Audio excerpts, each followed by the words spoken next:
Conference will now be recorded. Could please call the roll? Present. Vice Chair Cortez, Present. Councilor Oropesa, Councilor Corn, Here. Councilor Marujo, Here. Councilor Corn. Thank you, ma'am. If we can have a motion to approve today's agenda?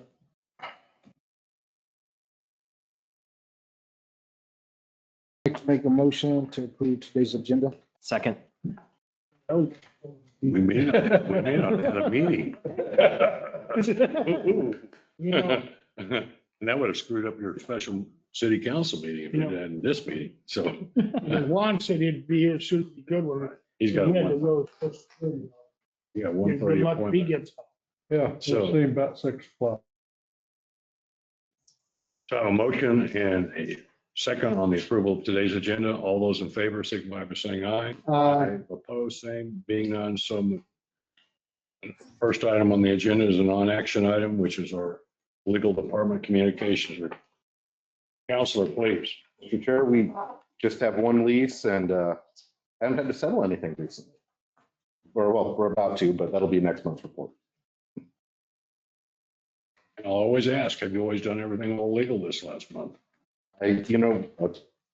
I'll reserve my Fifth Amendment right. Always have to ask to make sure that we're doing, operating properly. Any questions of the legal department? Let's move on, which is our Madam City Clerk. Chair, Commander, you have the clerk's monthly report.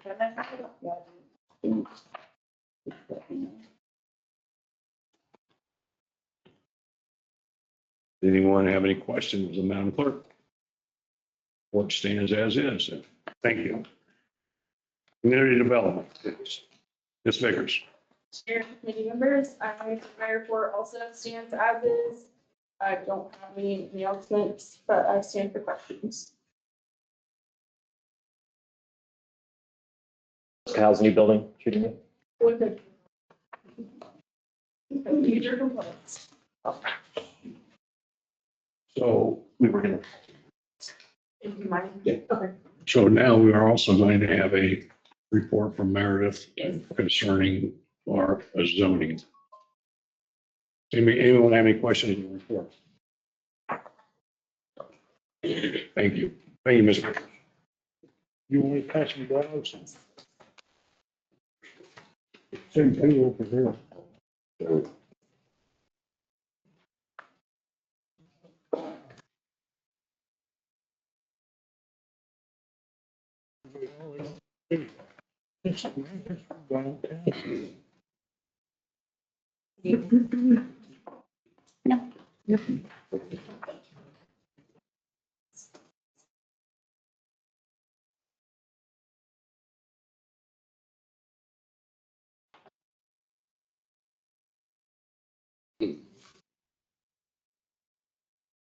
Meredith, I appreciate you being here today. I know we have a short phone conversation today concerning this.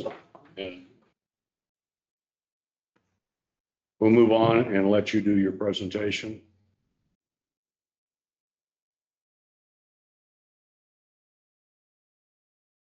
Thank you for helping. Thank you. Thank you, council members. So we talked about in the past, updating our zoning ordinance and our subdivision regulations and creating a unified development code. So what I've done is I've taken some ideas that we've been discussing in our office with the city attorney and things that I've noticed over time as just a beginning point. So I've just compiled our discussion recently onto this one list. I'm still working with the COG, with the Southeast New Mexico Economic Development Corporation or Economic Development District to find out what kind of grants are available to hire a consultant if that's what we need to do, because our staff don't know how much time I'm going to have to devote to this. Anyway, we would like to maybe have a draft by February, even if it's a draft from me, try to set aside time to do what I can with that. To organize the whole code, though, I would really recommend looking into hiring a consultant to do the heavy lift of compiling everything and bringing it all together and going through the process. Yeah, we have talked about this for at least 2 years. I know I have on this council, and we haven't advanced anywhere. So one of those things was, well, let's just wait till the city master plan. Not gonna wait. We're gonna move on.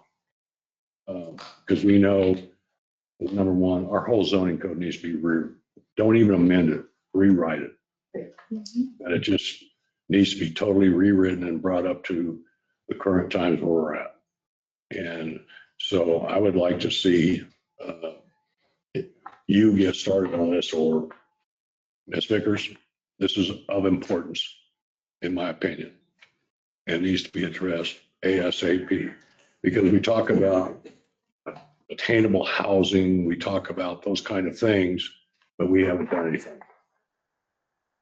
This will help hopefully incorporate some of that attainable measures and get things moving ahead. So, Mr. Cole, I hope that you would have your community development department put some importance and emphasis on this. And if we need to hire a consultant, come back with a budget adjustment or proposal for that. But I'm tired of waiting. And I think the community's tired of waiting. So it's time to move ahead and look at us not being in 1973, but looking ahead for 2025 to 2050, what we'll look like in 2050. Our whole zoning codes, our zoning map. We've always had to come through, or we've had to come through like on these marijuana establishments and get a special use permit, because our zoning map was written such that it wouldn't allow these kind of things. But looking at where our retail corridors are, where else could they go? And so if we had a zoning map that would have been thoughtful of what our true retail corridors were in this committee, we would not have been seeing all this. And so I think it's time that we move forward. And I would like to see something set forth by this committee, that you bring something back in some form of draft form so that we can start some discussions and mull this a little more in February. If that's, you tell me what works for you, but I want to see something back at this committee that we can look at. So does February sound okay with you, Mr. Cole? Mr. Chair, you've been talking about this for a while. As you said, you certainly used the word disparity on several occasions in this committee. So yeah, I don't see an issue with bringing back a proposal for a payment if the staff feels like this. And we don't have a large staff over there, but I would like to see this be made a priority. And at least inform us if February is not going to be, give us an update where you're at, where we need to be, so that we can look forward, because that will be about the time that we should see our new master plan. And we can always dovetail our zoning code after reviewing the master plan. Mr. Chair, that would be ideal. Those two.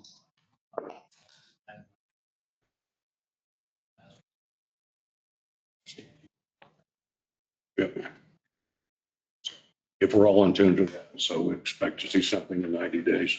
May I address that, Chair Hildebrand? In our master plan, that's our policy document. Right.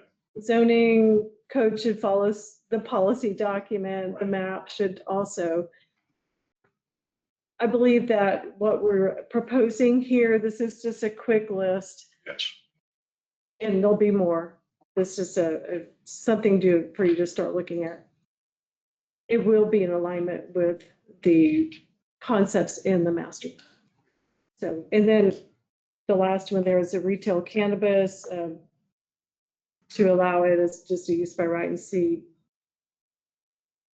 Sorry about, I meant C4 type also there. So C2, C4, I1, I2. I appreciate you. I know you put this together in a very short period of time, because we spoke just at 12 o'clock. So I appreciate this being done. Does anyone have any comments concerning this?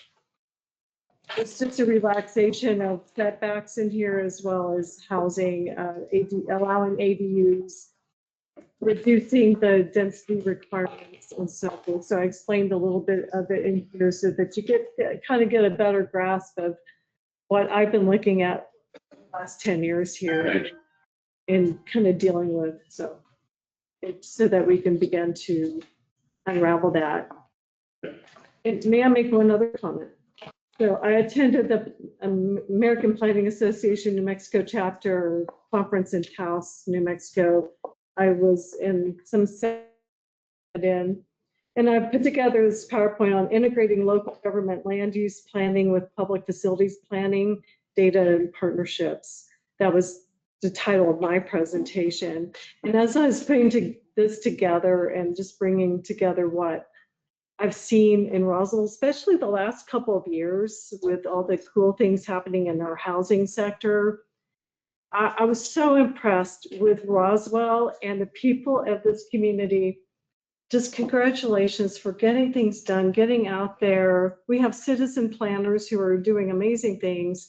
And our staff and the air races, of course, ended up in here as well. And so congratulations, Roswell. You're really doing a great job. I'm really proud to you. Mr. Mayor, do you have something you want to? Yeah, I just, you know, we have to really look at a change in times because, you know, you look at how many cars are in front of every house. There's at least 3 cars in front of every house. And you got a 2-car garage or something. But there has to be a place for kids to play in a lot of places except in the street. And so when you do that and you put trash cans and everything else in the street and the streets are cluttered, that's only an avenue for disasters. And, you know, we let them take all the parks and stuff out, some of that stuff in the Oaks, it looks like. But, you know, kids got to have a place to go outside. And with no alleys or anything and trash cans, there are a lot of things and cars in the streets, there are a lot of things that where you won't see a kid running to the street until you hit him. And so this needs to really be looked at and putting trash cans out there. Need to figure a way to put 2 of them together or something so you can give the trash guy at least a measurable way to pick up the trash. This is going to be a real big deal to do. And nobody wants to have alleys anymore, but I don't know, when people have grass, if you cut it, where are you going to put it? You can't, you know, you got to have trash cans with lids on them and they have to shut. So it doesn't blow out the street and the dogs don't get it and tear it out and pull it down the street because nobody stops and picks it up. So this is a big deal, but there has to be enforcement when you do this. There has to be enforcement. And that, you know, and so the code people and everybody else, you got to make it simple so people can follow it. And if you either pay for 2 cans or if you have it and it's laying on the street, then you need to pay for it to stop to pick it up. I don't know how you do it, but it'd be good. It's going to take, there's a lot in this. And so we got to really look about spending time because I don't think anybody was counting on the smoke from a marijuana plant screwing up the whole damn little building area with 4 or 5 buildings in there, and the smoke, people don't stop there because of the residual smoke. So there's a lot we have to look at, and but I do agree it needs to be done. And our streets are way too narrow for no alleys. If you got to have a trash truck that can't go down the alley, you're going to have to do something on the streets and only park 1 car on the street or something. So that you're going to have at least 2 or 3 spots in front of every house, which means more concrete in front of every house. So, but thank you. Sorry. No, it's okay, Mr. Mayor. I've talked, my preliminary conversation with Meredith was talking about some of those kind of things that if there's no alley, then the street needs to be a wider avenue to go travel down. And I think we'll look at all those kinds of ideas and questions and try to develop a zoning code that will hopefully capture all of this. Really, really believe that we need to take a it's going to be using a fine tooth comb to go through this. It's not going to be just a broad base, or abandoning alleys. No, we're not going to do that. There's going to be, you can abandon alleys with, there'll be reasons why you abandon alleys. So, And your water meters can't be under concrete, no, and so I mean, you have it's to just look at stuff. all, you have to look at all all the these weird kind of stuff. things when you build this whole new zoning code. So, and I know we've got Meredith very well to the task and can spearhead that whole process. So thank you, Meredith. Anyone else have any questions or comments to Meredith? Thank you very much.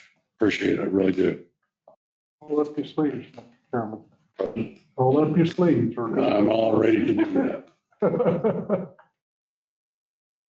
Next item on the agenda is our H.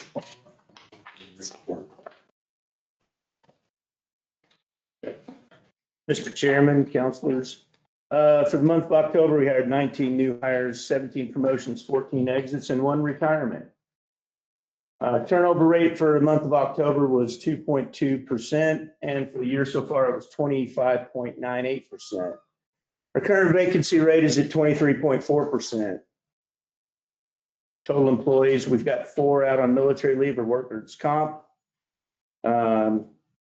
Total paid employees, 631, and total employees of 635, and I stand for any questions.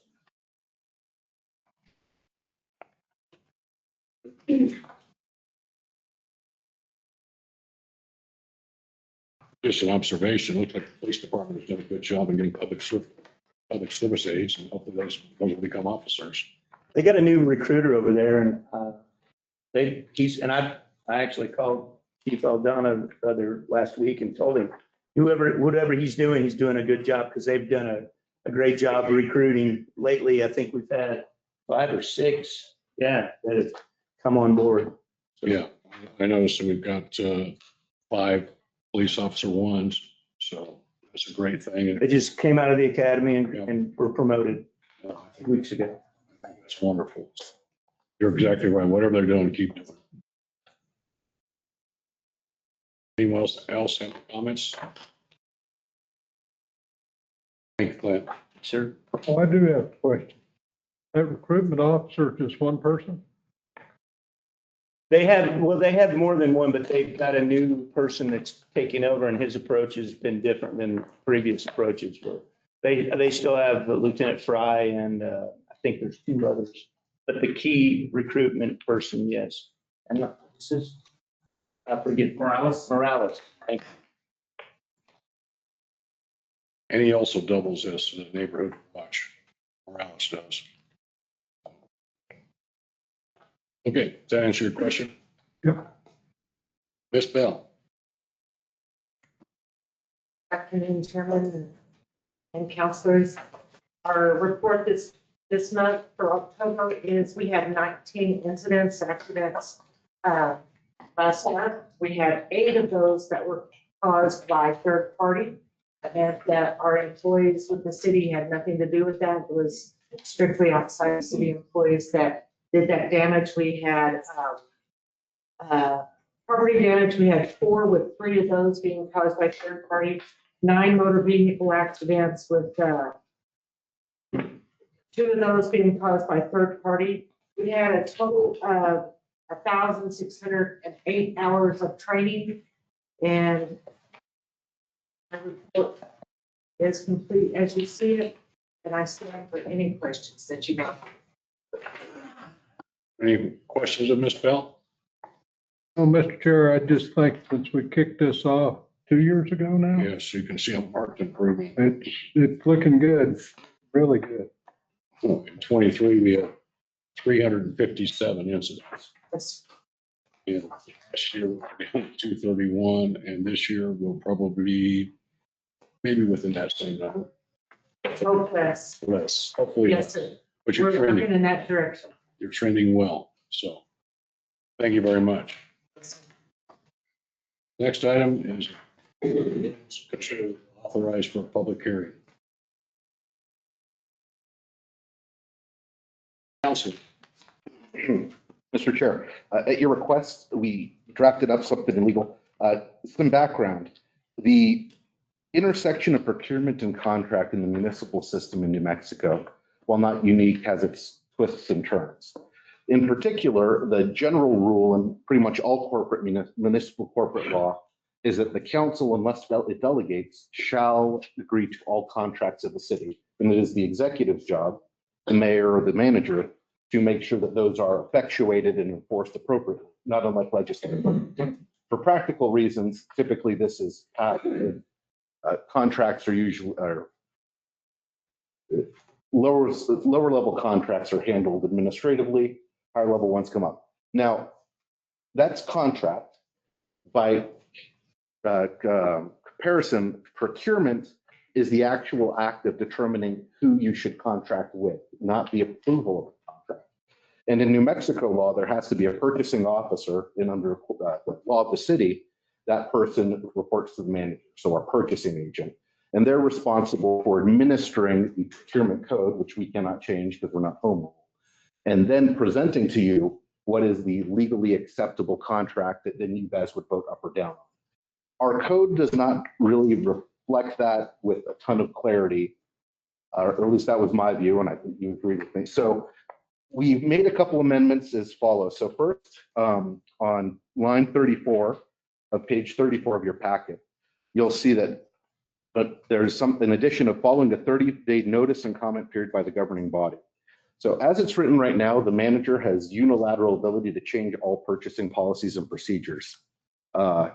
No offense to the executive side of the house, I represent both. That to me smacks a little weird, because if somebody has plenary power at any moment, then it's not actually a policy or procedure for procurement purposes. So by allowing a 30-day period, the manager, and more particularly really the purchasing agent, will do what state law requires them to do. But there's a requirement that gives you time, a full month as a council, to decide if you want to provide input on it, if at all. So next is the approval of contracts provision. So when in a corporation with 650 employees at the budget a little over 150 million, approval of every single contract would be completely unworkable. Buying staples is not something you guys need to worry about. So what we've had here is we are codifying what's been the practice partly because of how the procurement code is written, so that before execution, any contract subject to the procurement code valued at over 60,000, which is the highest you can go without a competitive bid, shall be approved by the governing body, excluding emergency procurements, which will be ratified as circumstances require. Example, giant pipe bursts, we're going to have to contract with somebody potentially. That just needs to get done. Now, there are going to be exceptions, and we're clarifying the exceptions that are mostly the practice presently. So procurements under existing contracts are not subject to the provision if funds have been appropriated for the applicable fiscal year. Now, existing contracts is a term of art in the procurement code. So I want to make this, this is a procurement chapter. It's generally written with the procurement code's definitions in mind. Existing contracts does include state price agreements and GSA, so the government price agreement. So an example for you guys would be, well, James isn't here, is he? But James buys a lot of asphalt. And there's a state price agreement, and we just get the same price as the state. Presenting to you a new bid for an agreement that the state's probably going to get a better price than us anyway just doesn't really make sense in my view, and I think that's reflected here. He doesn't have to, but he could be asked to. Yeah. Under this clarity, he doesn't. Any of the department doesn't have to. Right, but especially if the funds have been appropriated in their current year budget. And that's the second portion. There has to be an appropriation. So appropriation, by analogy, is the law of the finance of the city. So if you guys make a law, mayor, manager, enforce it. They both have provisions for that. If you say this is the appropriation, they're responsible for executing the appropriation as you've written. And then the other thing too, just because you can request it, obviously, but also when we have now clarified and I don't want to call it piggybacking is wrong, but when we're clarifying that existing contracts can be exercised when appropriated, the finance committee will be presented with a monthly report of what has been purchased under those contracts for your guys' review. Now, the purchase will have been made, but if you guys, if it looks fishy, you can bring it up and you can end it moving forward. So that's A. Part B, starting on 24, is whenever a competitive sale proposal is required under the procurement code, the award of such a proposal shall be approved by the governing body. So that's not required by the procurement code. That is an additional level of review that you guys would be doing. Please note that this is distinct from bids. Bids are required under all circumstances. And if a bid is not an appropriate use, you go to request for proposals, competitive sale proposals. A bid would be something simple like, we need 1,000 pens. We know the specs. That isn't something you guys would need to approve. An RFP has wiggle in the joints, and intentionally so. Professional services are an RFP category. Architects, engineers, attorneys. So you guys will see an RFP for legal work later today. These are all things where the committee that's assembled by the procurement officer has to weigh a number of factors. If you guys think the factors are kooky, you can reject it and redesign them and send it back. If you think the factors are acceptable, you can move it forward based on the scores assigned. I do want to make sure that you understand the importance of following the committee, if you can reject outright or follow the committee.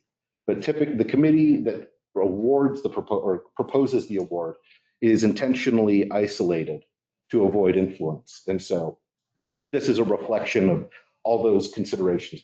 When it's a bid, like I said, you guys, I don't know if you have a great input about the quality of pen we use here, but if you have legal services for people who would represent you in your names, you definitely probably ought to look. RFPs are also common for large buildings. So as we talk about the flood repair, every single building is going to have to be RFP'd effectively for the design, which you've already approved an RFP for the initial engineering. So there's probably going to be 3 RFPs at least for any particular building, depending on the phase. And again, that's where your input really matters. Finally, the city manager shall cause to be presented to the appropriate governing body committee prior to approval any competitive sealed proposal whose cost is not appropriated for the applicable fiscal year. Such presentation shall include a best estimate of anticipated cost for the proposal. Now, the way this is a distinction. Now, generally, if there's money in budget to do something, it doesn't seem the legals, it's not legally necessary and not expeditious in terms of timing to have the RFP pre-approved if you've appropriated money. By way of example, you guys appropriated money for the water tanks. That RFP, the engineer knew the specs, but it was still an RFP because there's wiggle in the joints. We got the RFP, it came in under the engineer's estimate. We have a lot of POs now, but that's a different story. It goes to you for approval. If you hadn't budgeted the water tanks ahead of time, they'd have to come to you with the RFP and an engineer's estimate before they can get through the gates. Then there is that exception to the exception, of course, because I get paid by the word, which is that any sealed bid that is not budgeted could be immediately placed by the mayor. So again, showing his prerogative if it's in the financial interest or general welfare of the city. So this is partly in there from the COVID hangover we're still suffering when prices were going up every month. We want to, if the mayor, and it should be typically in writing, says, I'm putting this here because we have this pressing issue that we have to have addressed. But otherwise it would go to the appropriate committee. So that's what we're clarifying, I hope. If you have questions, happy to answer. Yeah, and what prompted this was so that RFPs are in line with the current city budget.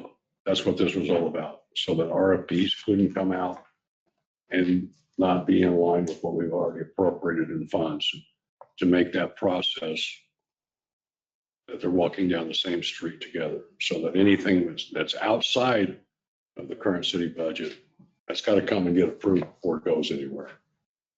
So that's what this is all about.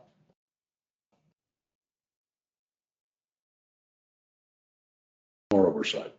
Okay, Now, Mr. Mayor, if it was outside the budget, would it have to go back through the budget committee? it'll have to get approval for purchase and it'll have to get approved.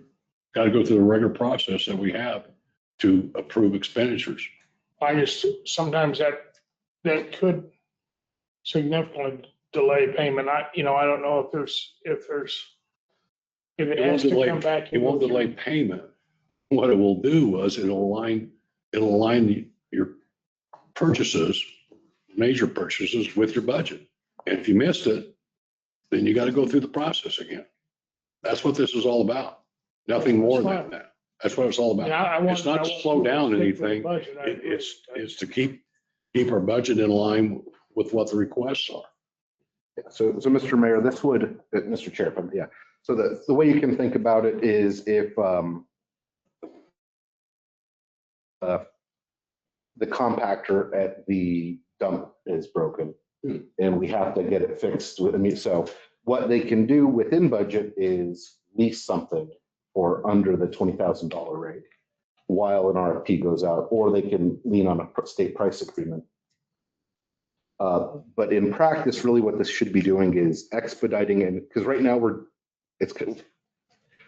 there's too much wiggle in the joint. So what they should do is speed up what's budgeted and slow down what isn't.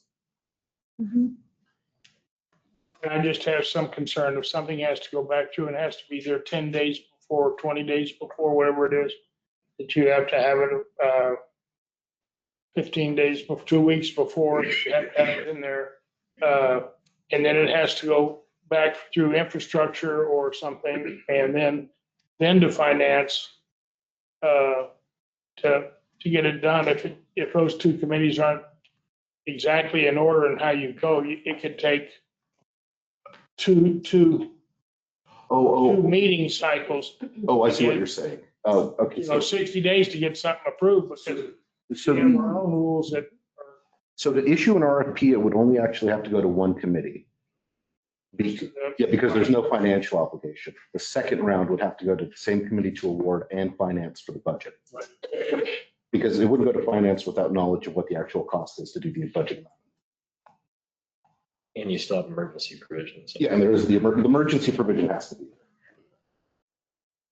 Does that satisfy your question? Okay. Any new others? I get a motion?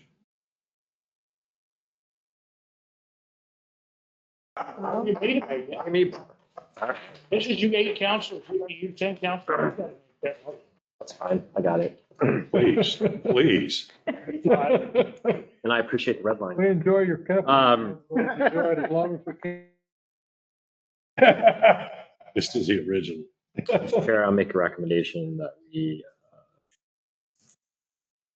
just going to go, we're going to recommend authorize the advertisement for public hearing, consider adopting proposed ordinance 25-XX, an ordinance amending the city of Roswell's purchasing procedures Second.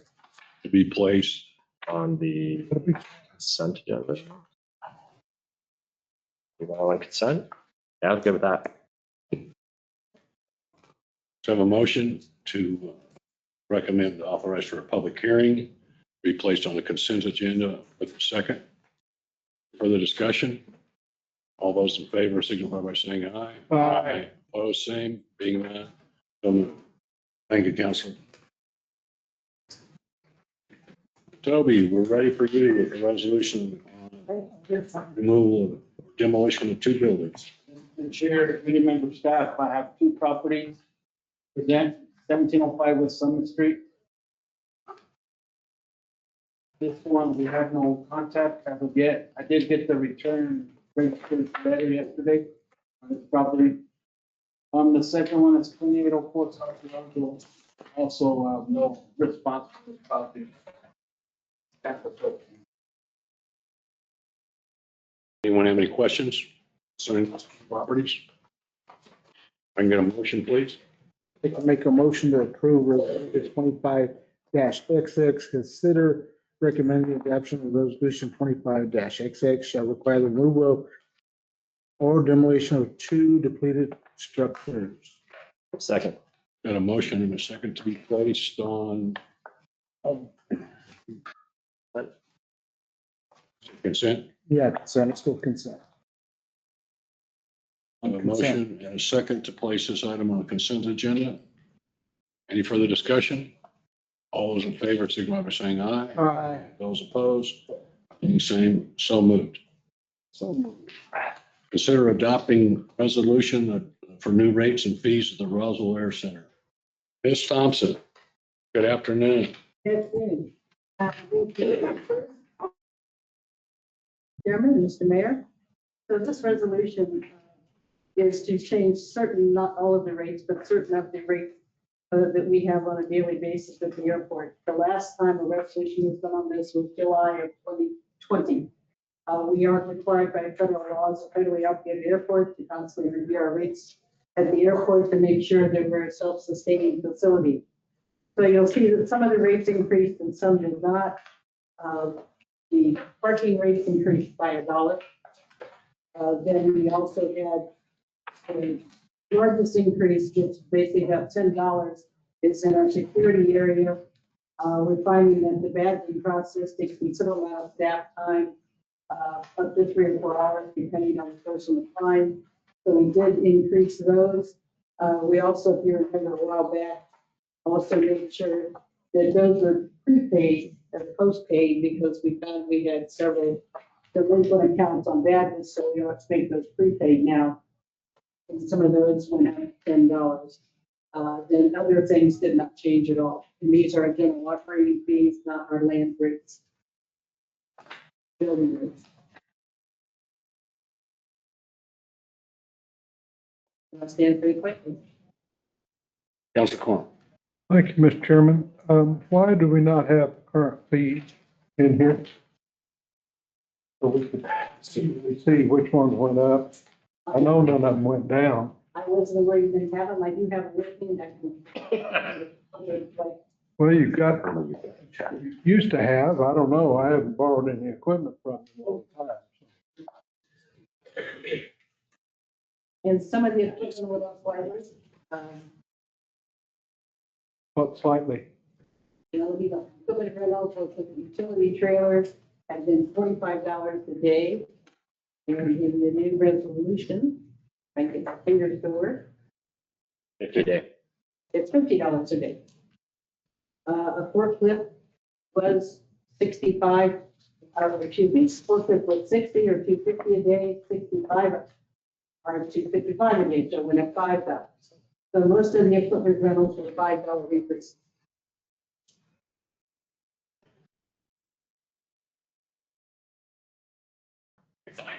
We didn't keep up with inflation. Ms. Thompson, I got a question. Yes, sir. What was inflation during this 20 to 25 period? We didn't keep up with inflation on your rates. So I think that we need to take a look at these, that, because when you lease every other thing out there that you have at the airport, what do you have? You have a CPI indicator that increases rates every year. Yeah, it's like percent. And these do not reflect anything in association with inflation. And I don't know whether it's competitive or not, but if I can park a big airplane out there cheaper than I can park my car at Dallas Fort Worth Airport, hooray for me. Yeah. And so I really think you need to come back and take a look at these to get them in line with what inflation has been, because I don't think that's prudent. We did comparable rates with similar airports, Yeah. and that's where we came up with the rate. Well, I still think we're behind inflation. And I would like to see, I mean, I can't make the motion, but I sure as heck would like to see things kept up with inflation from where they were. And look at that we're not losing ground compared to inflation. The council, so if the committee so decides, we can go back and review those.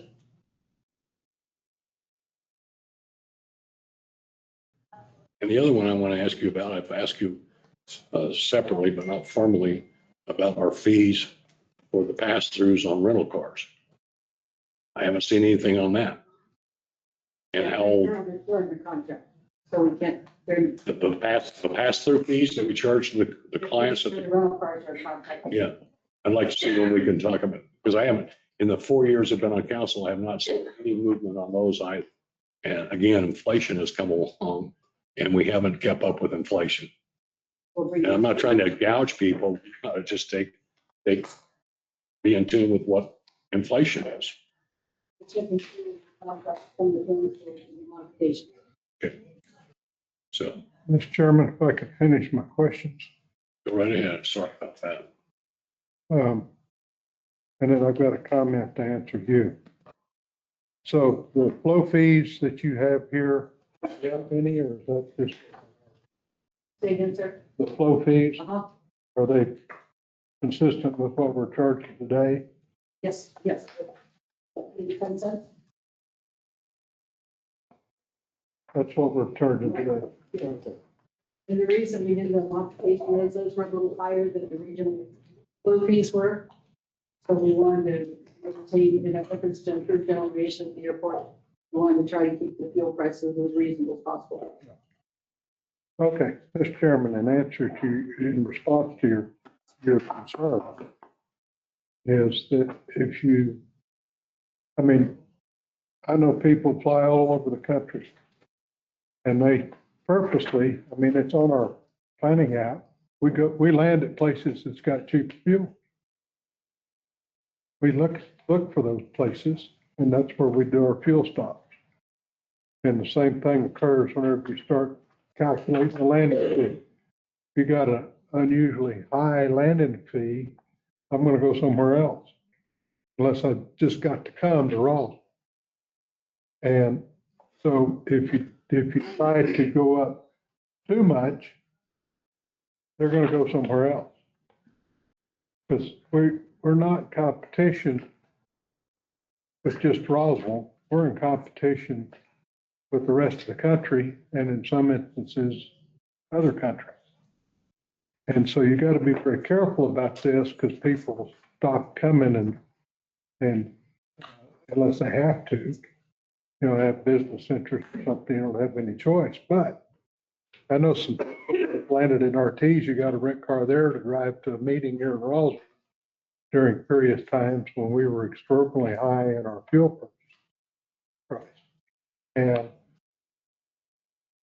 I'm just telling you, this is a fine walk whenever you're dealing with the flying ladies and gentlemen out there, because they pay close attention to this stuff. And if you go too wild and crazy, then they'll go somewhere else. If you go too crazy on the parking fees, for instance, for the fire airplanes, they'll all just stay in Albuquerque. And those guys earn lots of jet fuel, which would get an 8-cent flow fee or 4-cent flow fee. If we're not selling that fuel, we got to make up the money somewhere else. So you get yourself where you're a dog chasing your tail because you'll have a section of your business if you're not really, really careful. You agree?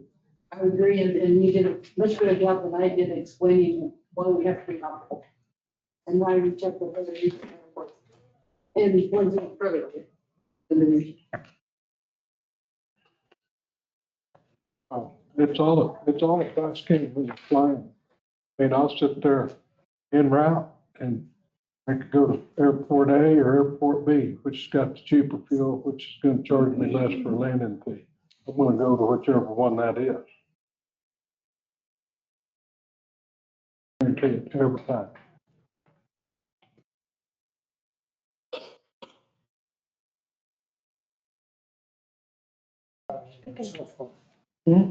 I like driving using your cell phone. Oh, I gotta go Pay all the attention to time. what you're doing. Number one, we don't set the fuel price.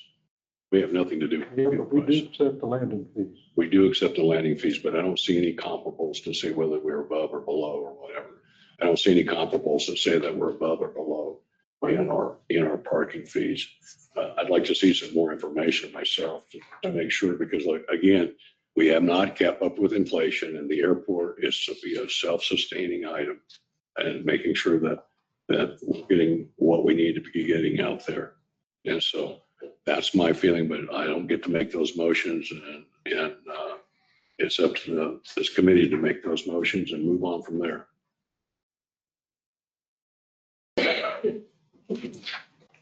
She said she checked with the surrounding areas. It would be nice to see what those are, Mr.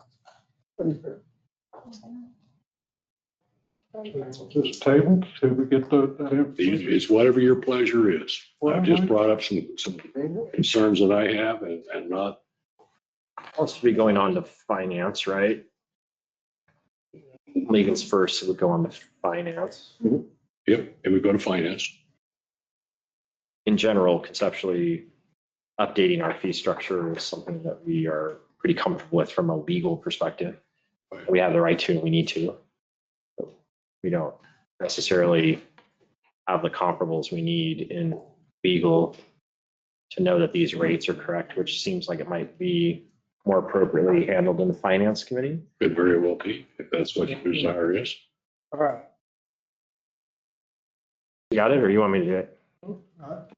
Hey, you're on a roll, buddy. I'm gonna work you hard. This is How your many last days? meeting. Don't say it. 3 days, 9 hours, 13 minutes.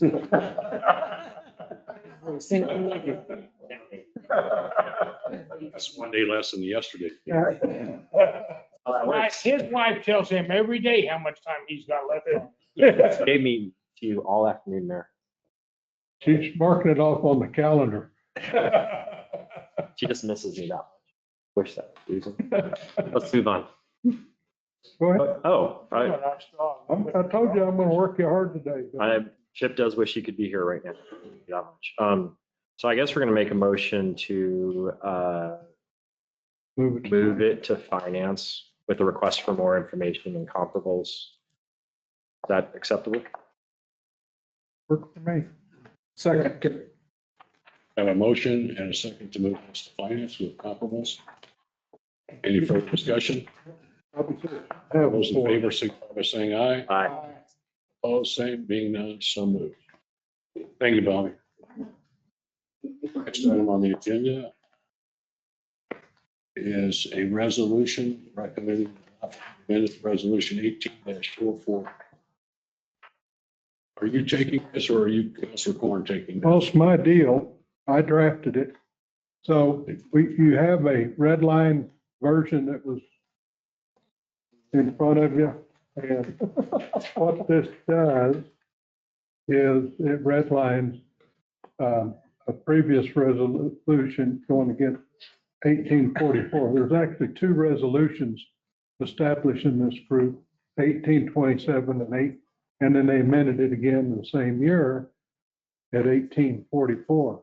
And both those resolutions had a whole lot of language in it that was establishing the AAC. Okay. And so I took it upon myself to amend instead of completely redraft, redline it like this. And you'll notice on page 2, at the bottom of the page and at the top of the page where a whole lot of redlining went on, elimination, and it says commission will be made up of 5 members, all of which will be appointed, et cetera, et cetera. Well, the commission's already been established. So I didn't think we need to put that in this amendment, but I did put in there for replacing members of the commission. Okay. Which you'll see on 6 on the red line version. Right. Made up 5 members, vacancies appointed, made by the mayor, confirmed by the city council. And they serve each 4, they each serve 4-year staggered terms. Actually, I could have left that out because the staggering has already occurred in the initial makeup of the committee. It specifically says somewhere here,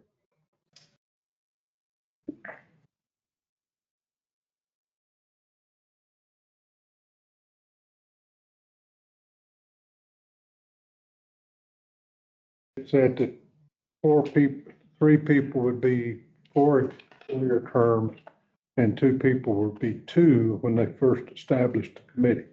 But it's already been established, so I didn't see any reason to regurgitate that language. So I took it out. And there's some other cleanups in here where our style has changed. The whereases are different now. We use all whereases. The version that's in your book and this version, as near as I can tell, are one and the same. This one took the old one and marked it up. Okay. So with that, couple of areas that I purposely put in here was that part of their duties, they can go in executive session if the need arises and it meets the criteria of the state law. And they didn't have that ability before, in my observation. I also allowed them to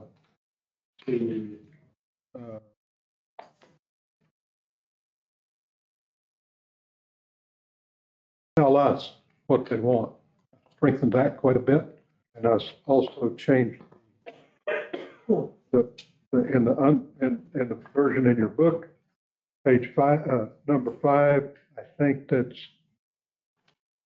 was some amendments in these based on previous resolutions we passed, and I made them track as best I could. So they get the job done and keep consistency throughout our resolutions. You can recall some of this language appeared in your resolution, Counselor, and that's where I got that. I'm not trying to reinvent the wheel. I'm just trying to strengthen the chassis. Gotcha. And I want them to take a bigger role and give us their ideas, because one of the reasons we've got the AAC is the enterprise, the airport enterprise is a big enterprise. And I want somebody that's honed in on that. I don't have the time. I don't know anybody on the city council that has the time to go out there and review this stuff every step of the way. That's their job. We've appointed them. We've got a very strong committee right now of people that meet the criteria of experience in the fields of aviation, business, economic development, finance, commercial real estate, investment, accounting, or possess other qualifications that are necessary or appropriate for conducting business of the AAC. So there's room. If you've got somebody else that's got a specialty that you think needs to be on there, then we can get them. In light of making them a member of the AAC, I think this language is such that they could ask somebody with a particular specialty to come in and educate them on what the best practice may be. And then they need to report that to us. And I also included financial report, assets and leases. And not going to have them do contracts because it says that's our job, review the contracts, not their job. They come up with a plan. If we get to the contract stage, going through the proper channels here, then we have to approve the contract. They don't need to be approving contracts. And they don't have any authority to enter into negotiation with potential contractors or any leaseholders.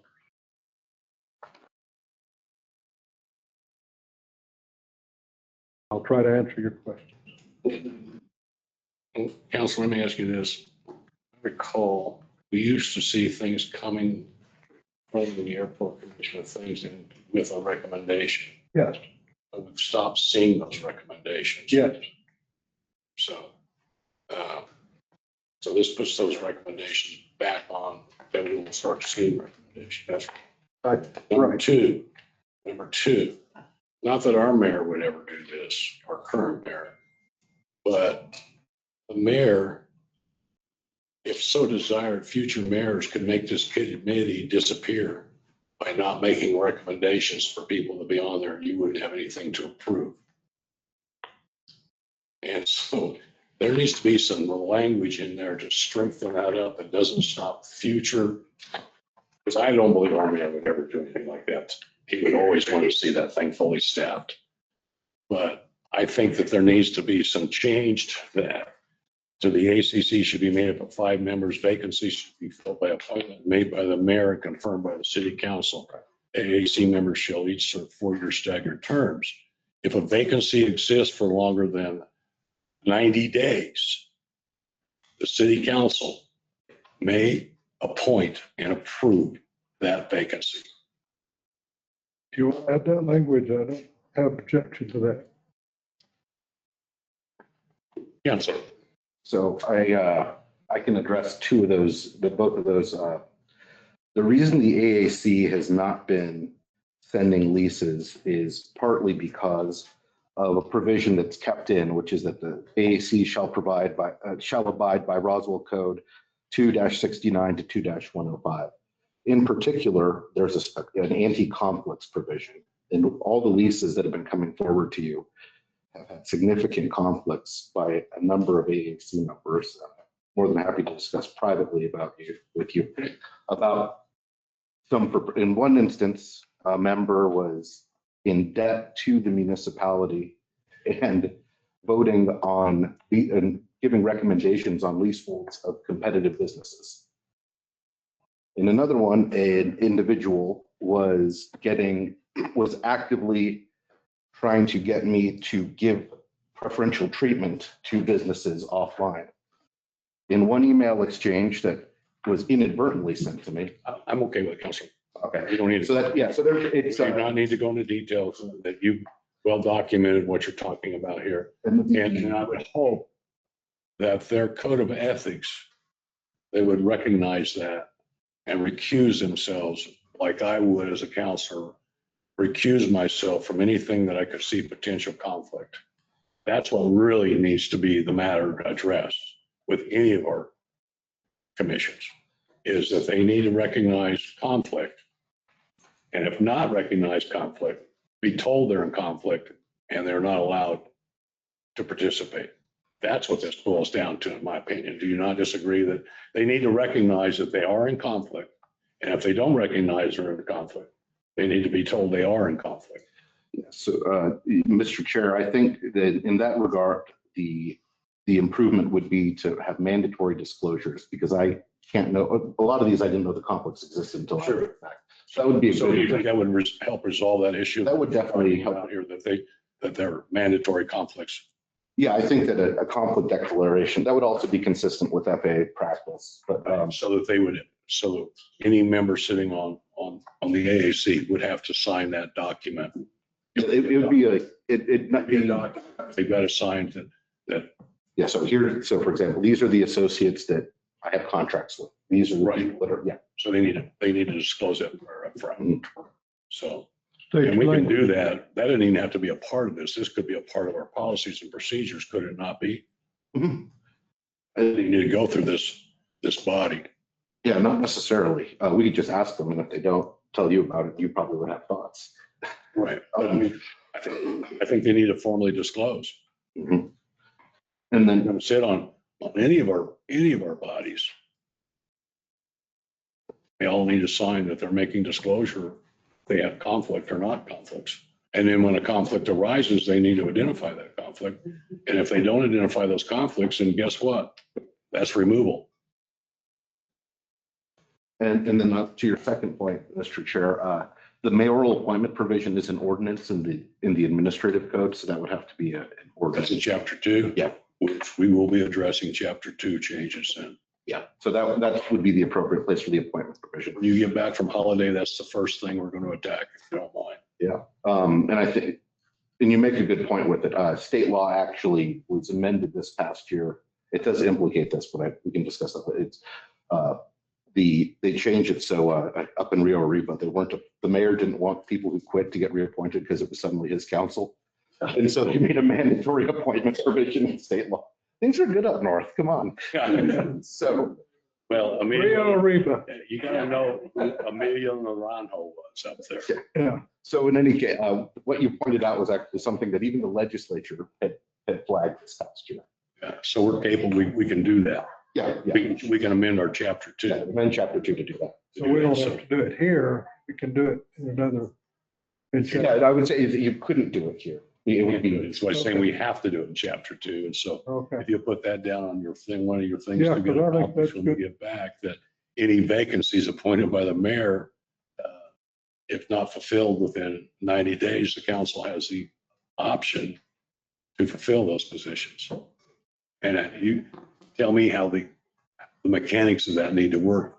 I don't know how the mechanics of that would work, but we need to talk about how those mechanics of that would work. Good. I'll work with you on that. So See, I mean, And Mr. Chair, there are some legal issues I do have with the document. I don't know if Okay. you'd like me to. let's go down those. Okay, so fundamentally, the biggest issue we have is, and again, sorry, this was delivered at Thursday and I had to do this over the weekend. So subpart C in paragraph 2. AC must report to the city council after each AC meeting and must act on all matters before any action is taken by the city council. So this would violate state law. It would be an unlawful delegation of authority. So the way, and the reason for that is if the AAC chooses to table something, then they would be able to kill legislation. And under state law, only the mayor or the manager or an officer of the corporation can have any legislative power vested.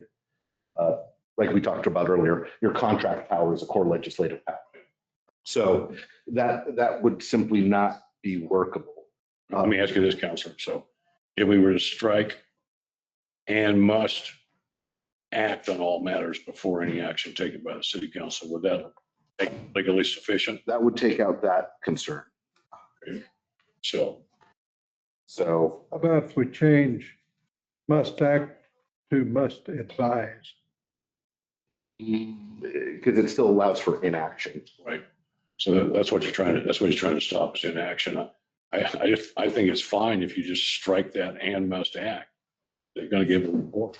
Yeah, and so the other part is too, so and the problem is it conflicts internally with other ordinances. Being that if 5 councilors wanted to place an airport item, this would restrict it. If the mayor wants to place an airport item, that would restrict it. And in fact, it's 22-141 Charlie, I think, actually gives the airport director, under circumstances, the ability to go directly to the council as well for policies and procedures. By custom, we don't exercise that, but so yeah, that's the thing. I think reports to the council regularly, all the sense in the world, but anything that would conflict with the ordinance or your core legislative ability is just not going to be able to work. Concur. The second part I do want to flag, and this I only. Hold on. What do we want to do with this? C, take out that where it says the first line after each AAC meeting, period. Strike and must act on all matters before any action is taken by the city council. Take that whole thing out? Take that whole thing out, and that gets you legally sufficient.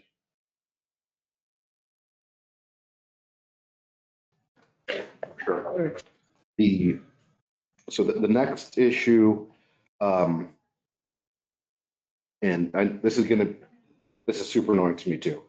Because of the state law change, and I can read the state law change if you want to hear it, but the state took away the council's ability to create its own rules of order unless it's at the organizational meeting. So all your rules of order right now are frozen until the organizational meeting. So in so much as this takes away, so right now what happens is the idea was that legal committee, running an airport is so wrought with regulatory issues, everything is just going to legal. This would remove legal as the sole custodian of initial jurisdiction for the airport. So it might go to infrastructure first or to public safety or to legal.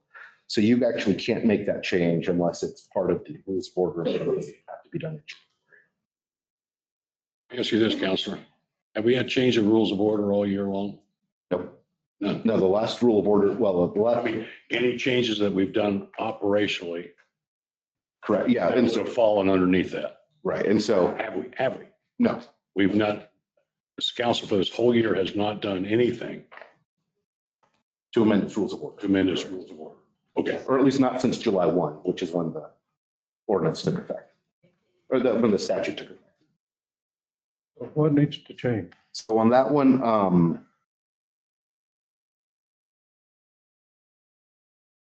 I think we just want to not strike the language that says that it doesn't go to legal committee. So, Paragraph are gone. so let me point it out to you. It's going to look at them. Not everybody has red So on the red line, lines. we'll see. Look at a red line. legal I did, but committee. they took it. Yeah, that paragraph. B. He's come back. So. So under Chair, you got. your item 2, Put in. Are there any more red lines? Sure. Some of us don't have red lines. I mean, I don't know. All this stuff had to be 2 weeks before we do all this stuff for everybody else except you. what you're talking about. And bring it all to committee 20 days early. On my committee. They run over me in finance all the time there. Not my committee. Mayor, if you want to put something on my agenda, No, it's already there. That's what council days says you prior. have 8 days. 3 days. That's what prior. the stick part says. You got 8 days before you can. Is that a change in our rules of order there? 8 days. And we still get The rules of, so the last actual substantive. Rules of order, what the mayor's talking about, or Well, the rules of order actually say 8 days notice is what's required to put on. Oh, good. Then I'll quit approving this stuff the week before. So that's the, yeah, the last substantive change to the rules of order is when it chapter 2. So you're trying to change 2A? Says it kind of- I'm trying to put 2B back. Yeah, 2B should be back to saying that. Could you, so everybody understands it. I don't know what you So have. yeah, I'm waiting on, I gave you guys my. Here's what it should say. 2B will go back in. It was a red. And it says the commission shall make recommendations to the city council's legal committee regarding all RAC matters, excluding litigation and employment matters. When an item affecting RAC is sent to the legal committee, it will immediately be referred to the commission. I don't know what commission you're talking about. That's the AAC. Okay. Commission for discussion at their next scheduled meeting unless the chair of the legal committee determines otherwise. Comments will then be forwarded back to the legal committee by staff. Yep. Yeah, so So that all that's doing is just saying you got to bring it to the legal committee yeah, and so it's an automatic referral. Because, so technically that, and this is deep law, right? The manager, as an ex officio member of the city council, presents you with an item. And instead of having it introduced here and then referred, the referral is automatic, will save us the 2 weeks. right. But it doesn't mean that they won't see it out there. Right, if they don't see it, we just tell you and. And then we can send it back. Right, or you put it on the agenda, right? So like this month they didn't meet for different reasons. Right. Yeah, so it goes on. But yeah, so that's what it's, When is there a meeting relative to legal? it's 2 weeks. 2 weeks before. I gave the mayor my copy. Wasn't that also in A? Because Adding that back. AAC, the AAC is staff authorized to make recommendations to city council through the legal committee. Did you get your copy? You take that out, but then add that B back in, You didn't get which his. is an automatic referral to a standing My, committee. my question is this. I get, Oh, we're getting in the weeds here. I can get my blue line now. you the one that The asked blue line, the red line, which is a purple line. improvements and financial reports don't necessarily come to this committee. That's a little conflict in my mind. No, it's made, Counselor, what I think what this whole thing was done was legal can send it back out to other committees, but everything at the airport does was supposed to come to the legal committee to start the process. That's what it was. Legal is the clearinghouse. That's who the airport reports to. The structure that we have is the legal committee. And then the legal committee can send items out where it needs to go. Unless you, as chairman, determine otherwise. Or in my absence, whomever is the chair. Well, it'd be your vice chairperson. He's only going to be here for. Yeah, but there'll be a replacement for him. There's no, Mr. Mayor. Well, I don't know, maybe I haven't, this is the first I've seen the red thing, but not everything that the airport deals with should probably have to go to legal committee. I mean, if you're talking about replacing the light bulbs in the runway or something, does that need to come back to the legal committee? To me, this almost says that everything needs to go to the legal committee and not infrastructure, which that would be an infrastructure problem Mr. for Mayor, parking. I'll bring something up to you today that I saw was on the infrastructure committee meeting yesterday. It was an airport lease. And now it's hitting the legal committee today. So it does, in practicality, go where it needs to go when, even though, Counselor, that's against the rules of order. Technically. No, not technically. I mean, no, it's always best to be It technical. is. Yeah. The It rules of is order. against the rules of order. So we've done things outside of rules of order, which you told me we haven't done things outside our rules. Oh, no.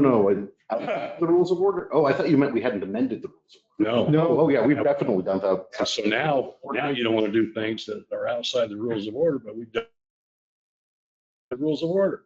I got a real problem. But I'm just trying to get some transparency and some continuity here, Mr. Mayor. I understand that, but if the crapper isn't working at the airport, They it doesn't fix it. need to go to the legal committee. They fix it. Well, I mean, But, Mr. Mayor, what I'm saying is that legally, we're stuck with it going to legal committee until the first meeting of the year. That's when we have the legal capacity to change it. Usually that's what. It's blame the legislature. You two were in it. I know, yeah, but you gotta pay for each flush. And that makes lots of. This is not meant to slow down any of that process. It was said everything that the airport does reports to the legal committee and goes back out. Now, we've done things that they reported to other committees, which is contrary to what our rules of order are. So, Operated outside our rules of order. Counselor. so are we saying that we have to leave that in, but our intent is are you saying the only mechanism that we can change that reporting is through the rules meeting? So you would Yeah, say no, it's to the legal committee or as amended by the organizational meeting annually. Is that what you're saying? Yeah, but yeah. That's the only time you could change that? Right, yeah, that language would be surplus. And sorry, there's a couple other items I could go through. In lieu of sensitive items, which is what the wording used, if we want to, that's broader than OMA potentially. So I'd just say, Paragraph you on. this is paragraph 4. 4 on the beginning on the second page, clean version. The AAC may enter into executive sessions as appropriate to discuss sensitive items. I just said may enter executive sessions, comma, consistent with the Open Meetings Act. Can any commission or committee do that? Well, it depends on the exception. So for example, AAC has no legal authority, so they can't go into closed session for litigation. They don't have the ability to actually negotiate leases, so they shouldn't be in closed session for that. I can't think of a time when they would need to go into closed session under the exemptions, but if there is and I'm not seeing it, I'm happy to put that. Well, I'm with you. I don't know why they could go into closed session because there's nothing that they would address or have authority over to go into closed session. Nothing. They don't have any authority. Which is why Chairman Kunkel had asked, can we go into closed session? I said, I No, don't see the exception. no. So this one moves the staff determination of location and time to the chairs. I just want, that is otherwise okay to do. I just, want to, and this I discussed with Councilor Cortez, we just got to make sure that because staff is not controlled by the board, if they make a time where staff just can't be there because of other obligations, staff's just not going to be there. It's the same language you put in. No, and that's something I talked about with Councilor Cortez. So I just wanted to flag that for all of you. Where's that in your red line? In the red line, that would be, AA meeting shall be held at date and time and location designated by the AAC Information Air Center staff. That's the one you have. Where's that at, Council? at 4. First line and then. Okay. That's language right out of yours. No, like I said, that's totally fine. I just wanted to flag that is, Chris was, from Councilor Cortez was aware of that. And so he went through it anyway. I didn't have a chance to discuss that with you, Councilor Corn. The final thing, I would ask that I be removed as an ex officio member. Things that the board does can potentially lead to litigation, especially if there's a failure to make certain disclosures and we get hit with the Part 13 complaint. So having me not as a member allows me to represent my documents to not be subpoenaed. Can I see you want to strike Where's that at? and legal counsel? Right.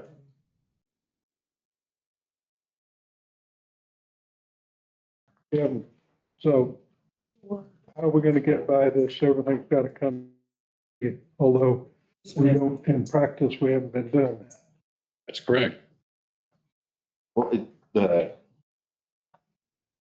why did the lease go to infrastructure? I don't know. I didn't make that call. Yeah, I didn't recommend that. I'm not on that committee. I didn't even see, you can't blame that on me. I Well, think it was my fault, actually. your fault.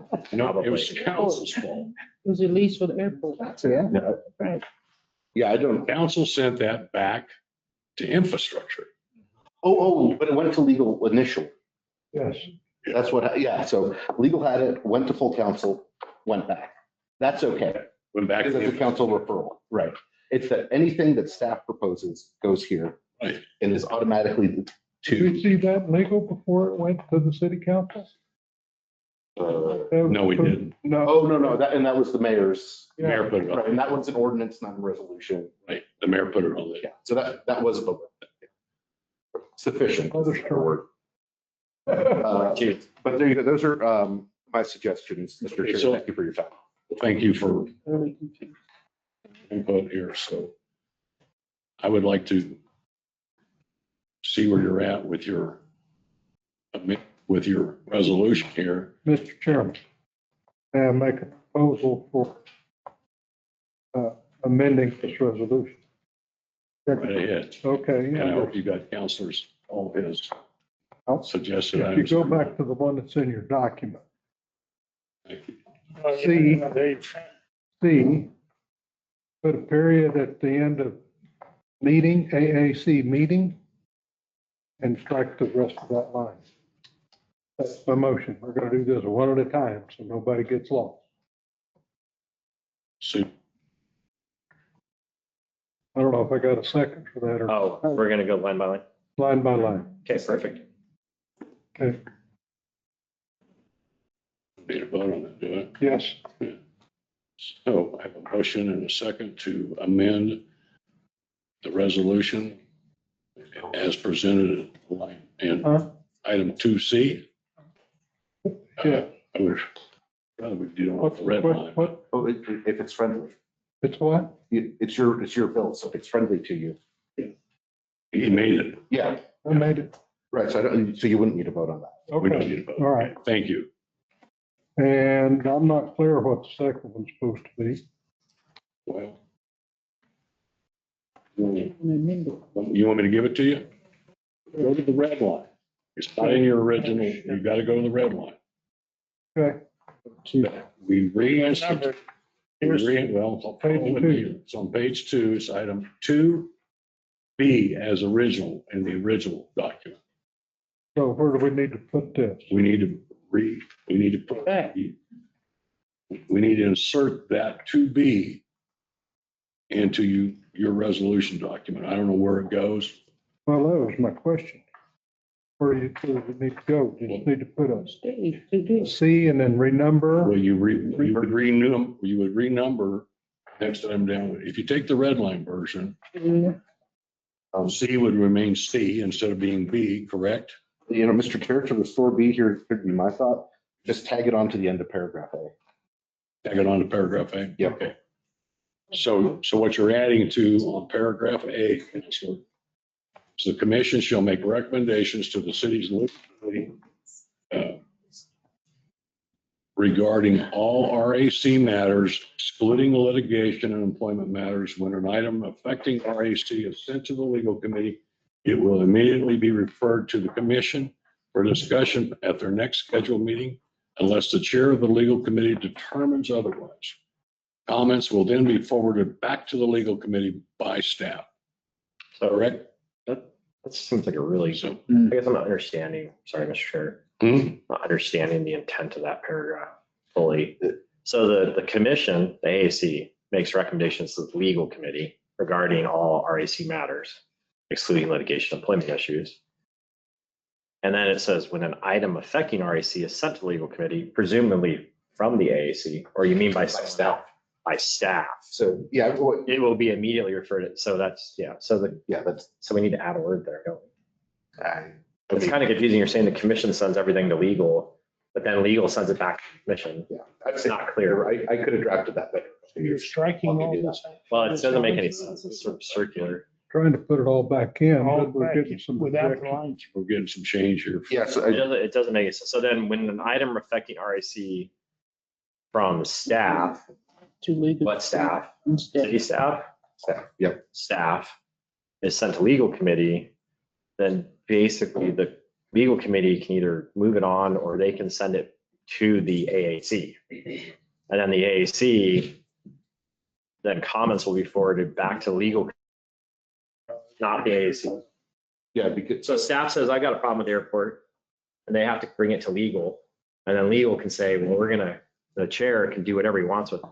He can send it to the commission, and then the commission doesn't report back to legal. Then staff reports what the commission said about the thing that staff said to legal. Is that what I'm following that right? yeah, it's mostly because if. I need a chart.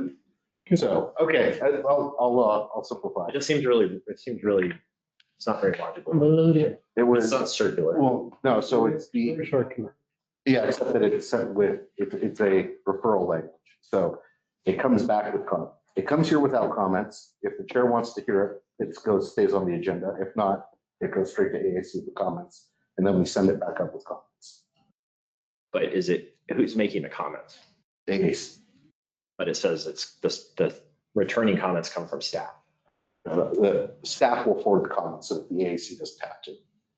Oh, I see. AAC doesn't keep its own minutes. In an ideal world, I want AAC to hear whatever digit is out at the airport and then Right. let the AAC report to us. If you want it to come to legal committee instead of infrastructure, or if it's a security issue, it could go to public safety. And if it's financial matter, it's going to eventually end up in finance. The way this is, I think that's fairly not well thought out, that paragraph, because I see the same problem. That's pretty poor. And you can get into a circle that you need to see how to turn off to go down the street. You want to go. Is the rule of order only concerned with the fact that it has to go to legal committee as mandatory referral? Or is the rule of order all the rest of this paragraph? Just the actual process by which council digests. So a lot of this second paragraph of B isn't necessary as long as we say the mandatory, everything goes through legal. Is that Yeah, right? well, legal and automatic. So that was the core of it. So here's Part of it, not all of it. by way of example, if we have a 3-month lease for $21,000, we really don't need to spend the extra month getting AAC to bless it. And that's something that will frequently come in front of you guys real quick. But the governing body, the chair of the legal committee could request that. Right, and so that's what happened. So if there were a small lease, Chair Hildenbrand, does this really need to go to AAC? And if he goes, let's send it on through, we send it on through. And if it's say a 5-year lease worth $120,000, you're one of our biggest tenants. You know what? I do want to hear what the recommendation of the board is. So if the only rule issue is the mandatory report to legal, and then the legal chair gets to decide what they want to do, legal committee gets to decide what they do, and is the rest of that circular paragraph superfluous? I mean, we could definitely, like I said, could be drafted better. Put in whatever you want. What we're drafting right now. Yeah. Oh, yeah, I don't know if you have it. Well, the other. It's only the mandatory report to legal that we have to concern ourselves as. As I see it, the problem is that I didn't specifically put coming to legal committee, which conflicts with our rules. And what I would really like to see is it goes to the appropriate committee like infrastructure or public safety or wherever it goes. I don't know why you want to come in here. This is one of the last meetings of the month, so if it's got to go to infrastructure, you got to wait a month just to get it to infrastructure. And if it's got money involved, then you got another 2 weeks for finance to meet. Now, that doesn't preclude from having special meetings. I get that. But we've got people that are elected by the people that are serving on this city council. And the mayor appoints the committees. And I think we need to get the committee's input in their area of expertise, whatever that may be. And I just question that this language is rough. I mean, as a history of this, when this first started, was under the previous mayor, and he ended up getting he was the chairman of the AAC. What a farce that is. When you're mayor, can you appoint yourself to whatever you want? Well, the last I did, I can too. By God, you can't take it away from me now. I'm not taking away, I was just inquiring. You know, You should put that on your, campaign slogan. you know, this is all too quick. I mean, we've already gone where we had, a little while ago, we had where this airport committee took away the power of the city council by the airport advisory committee, because they couldn't make a decision unless it was approved by this advisory committee. This is all getting wacky because, you know, when you start looking at things, I mean, for anybody to be on this committee, almost everybody on the airport advisory committee has something to do with it. I mean, they either lease a hangar, or they have an airplane and they rent, or they buy fuel, or they do something. My God, I mean, who's going to sit here and not say, well, Bobby, you got a conflict. You've been there your whole damn life. We need to come back and do this and go back and have a committee meeting just on this stuff and go all the way through how to change this. There's a lot of things that don't need to come to legal committee that happen at the airport. And that, I mean, we finally got a manager that knows what the hell they're doing out there. And, you know, it's not, you know, the ones we've had in the past, nobody's had her expertise. And, you know, and I mean, she's got every lease up to date. They haven't had that in years out there. And, you know, so let's sit down and look at this and go through it and come up right. If we're dealing with lights and everything else and about fixing normal maintenance, that's fine, but not everything needs to come to legal committee. I agree, contracts should come and look, and we have all kinds of rules on the contracts that go that the airport manager has to abide by, so nobody gets a special break. But if I've had people come to me and say, oh, can you give somebody a break because they're late on their rent and not enforce it? I've had people ask something, oh, let them have 2 weeks more. You can't do that to one of those people out there unless you do it to all the people out there, because that's our rules that we have to deal with.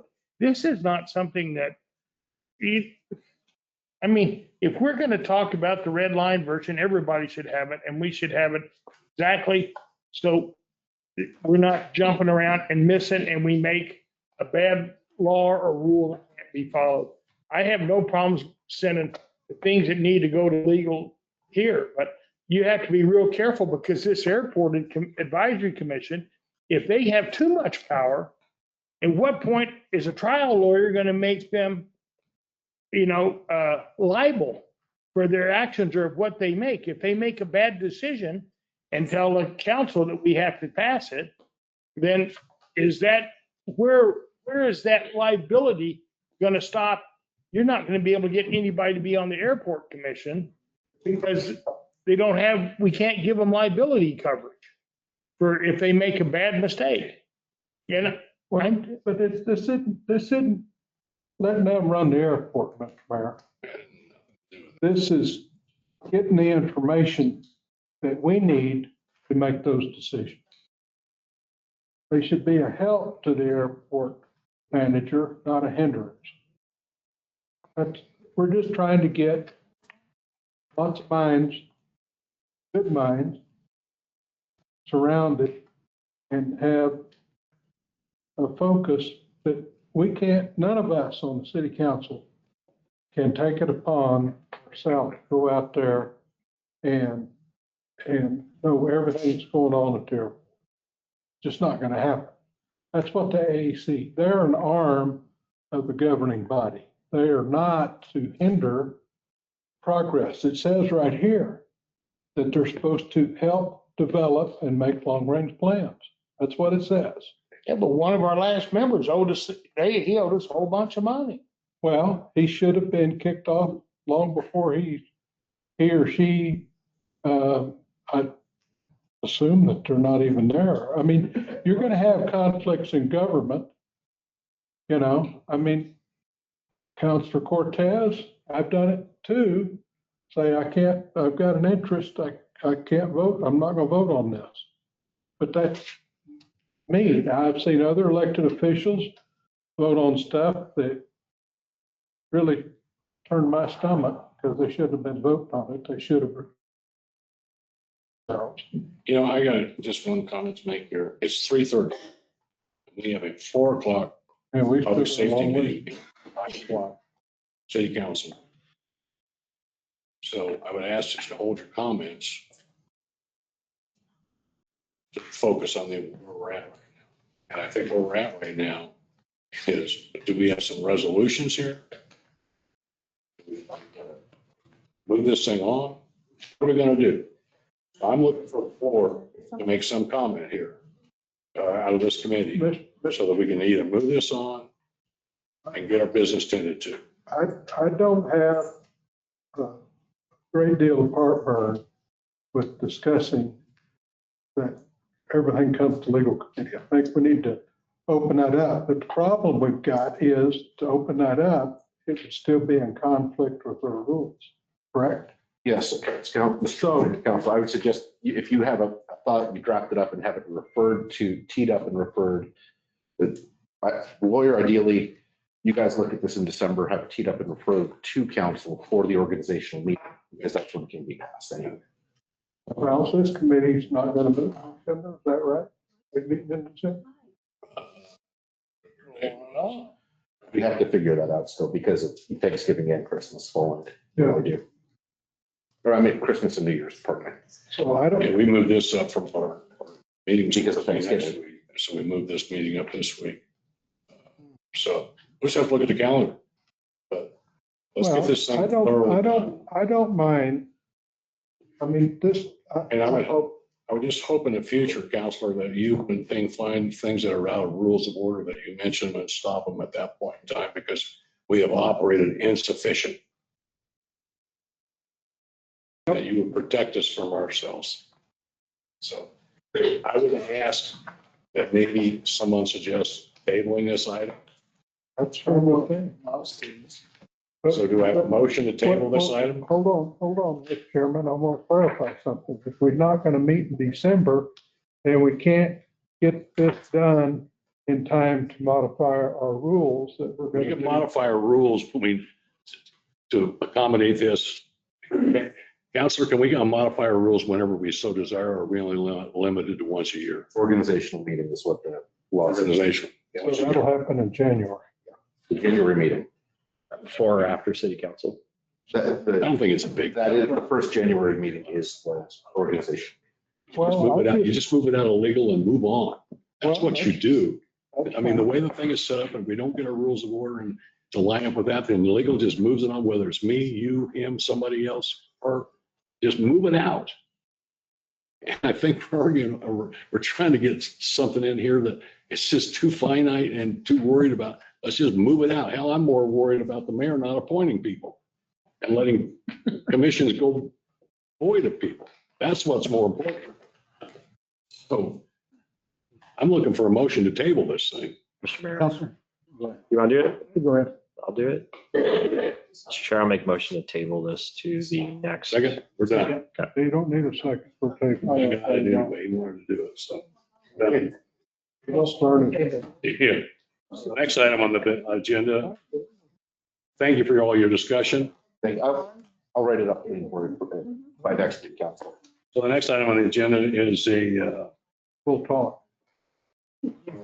item number 10, considering and recommending of approval of AVEX Aerospace into a 5-year lease. Sanchez. AVIX is requesting to enter into a 5-year lease for Bunker 1136 consisting of 8,560 square feet more or less, and Bunker 1142 consisting of 200 square feet more or less, located at the Roswell Air Center, commencing October 1st, 2025, and September 30th of 2030. Next number. Can I get there because my Did they go up? Page 50. pages aren't numbered. Oh. Mine's 50. Oh, that's another. I think. I got it. Your pages number? Yeah, so, and they're numbered. We got to give it to you like this. And you're, I'm checking for too long. I can get there, but you don't have to give it. No. I hate looking at these leases. Yeah. One, are you gonna look at mine? Any questions here? Wait, you had a question? Yeah, what's the current rate? Their current rate, Yep. don't have that in front of me. So right now, what they're doing 246 a square foot. That's what we're asking now. 246. Is this, We don't know what they're, the bunkers? The bunkers, I don't. There's like 190 something. as long as we're It's up going down. to Yes, market. it would. As long as we're- That's not a question, whether we're up to market. All right, Mr. Chairman, I move that we approve 5-year lease. How do you say that? EVAC? AVAX. EVAC? Okay. For Buckers 1136 and 1140. Second. So I got a motion and a second to approve the lease, 5-year lease for AVEX. Any further discussion? All in favor, signify by saying aye. Aye. Opposed, same, being none. Next item on the agenda is consider recommending approval for the city police department into a 5-year lease. Michelle, it's yours again. Actually, I'm going to substitute Michelle on this one. Oh, we got Ms. Thompson. So, Counselor, could you make sure you get the right people presented on here? Page 74. so this is kind of a good news, bad news story. We all, of course, know what happened in October of 2024, which did devastation to the police building. So we'd like you today to consider recommending approval of the City of Roswell Police Department to enter into a 5-year lease between December 1, 2025, ending November 30, 2030, for Building 500 Roswell Air Center. That is the former ILEA building, which they vacated earlier this month. We're too aware of all the problems with their current structure, and we hope that you consider this lease, temporary lease for them to be in better, healthier surroundings.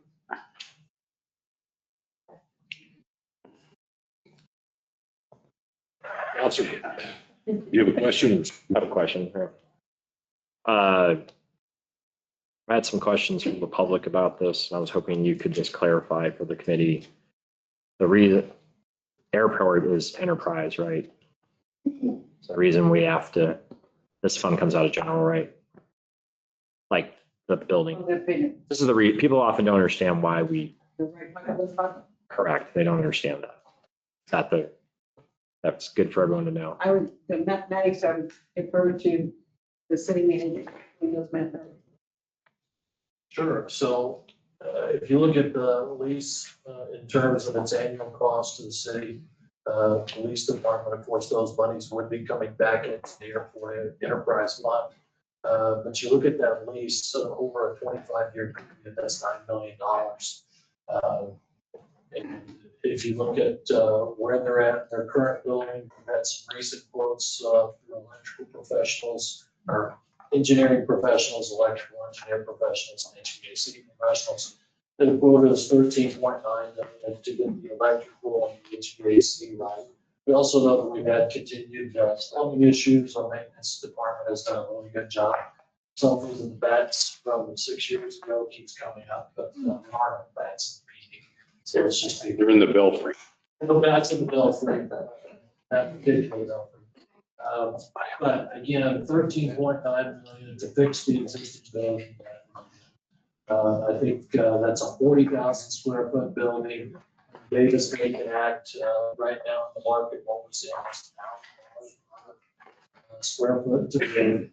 So we know, roughly speaking, that's a $40 million project. We also know that the public has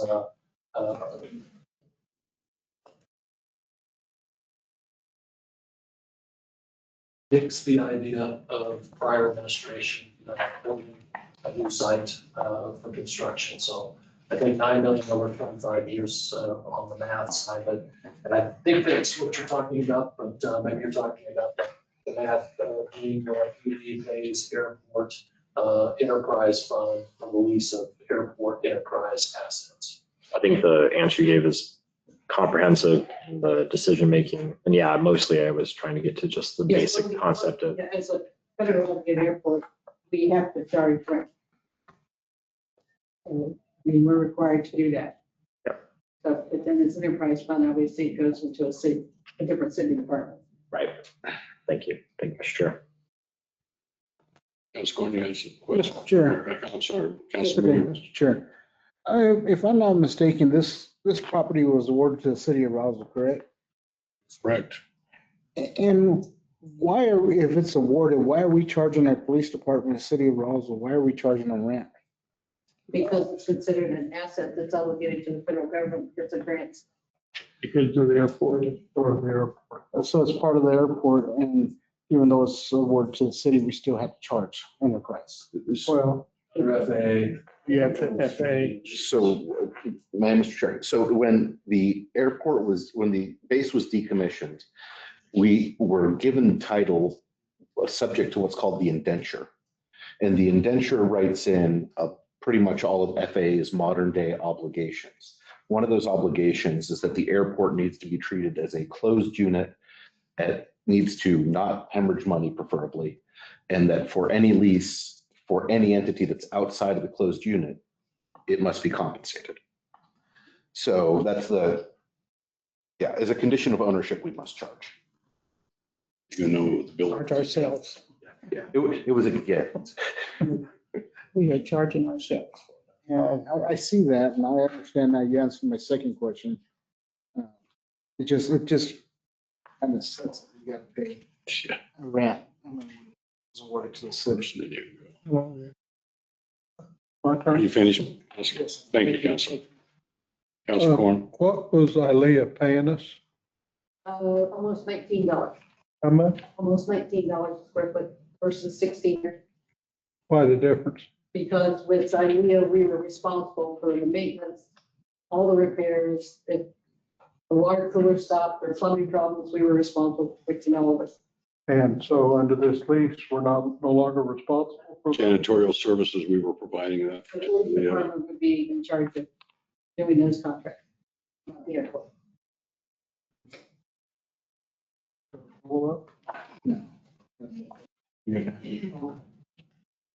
And so, Mr. Cole, you brought it up, 13 point what million dollars to do Well, it the, was $13.8 million. uh, Not including the drainage in the parking lot, et cetera. when are we gonna see those figures? We're going to see the 13.8 million. Yeah. As far as I know, I've never seen any of those estimates. That's all we've brought that to finance. No, sir, we have not seen any of that type of stuff at all. It's reported out by Mac Rogers. All I hear is the number of $13 million, but I've not seen the engineer's report. I'm not stepping on you, Counselor, but I've No, not seen the engineer's report. I've not seen any of that report at all, which substantiates the $13 million. You brought it to safety. I know it was reported out at finance. But we haven't seen the details of it nor the time frame to get it done. Okay. Yeah, he did. I know he did. Does that answer that question for you, Counselor? Yeah, we haven't seen it. We haven't seen it. So let me ask this. I mean, we're moving kind of fast on this because we got the building opened up. But I haven't seen a plan. Since as far back as I can remember, the police department was down at Second Garden. Then it moved out to the old airport terminal. Then it moved into its present building. By the way, the city of Roswell, to my knowledge, has never kept that building up, other than maybe splashing some paint or something. And that's one of the fundamental problems we have in the city is deferred maintenance. I asked the previous council or city manager for a list of deferred maintenance items. I'm still waiting for that list. I haven't seen it. I don't think it's just limited to the Roswell Police Department. Matter of fact, I'm quite certain that it doesn't, or some of the deferred maintenance may have gone down the river when we had the flood back in October. I don't know that because I don't have the list, so I can't look it up. But flood back, we needed something at the convention center, the museum, or at the adult center. I don't know. So Well, the urgency, as I understand it, is because of the condition of the building they're in and the impairments that presents to personal. oh, it's deplorable. and safety. Since I've been here, we've been discussing the heating and air conditioning in that building from the get-go. That was one of the first things that we started discussing when I got here. And we've been trying to patch it up, and none of that money ever produced much. And then some additional plumbing issues as well as. Well, and the flood issue has been a long-term problem in that building. It's never been addressed.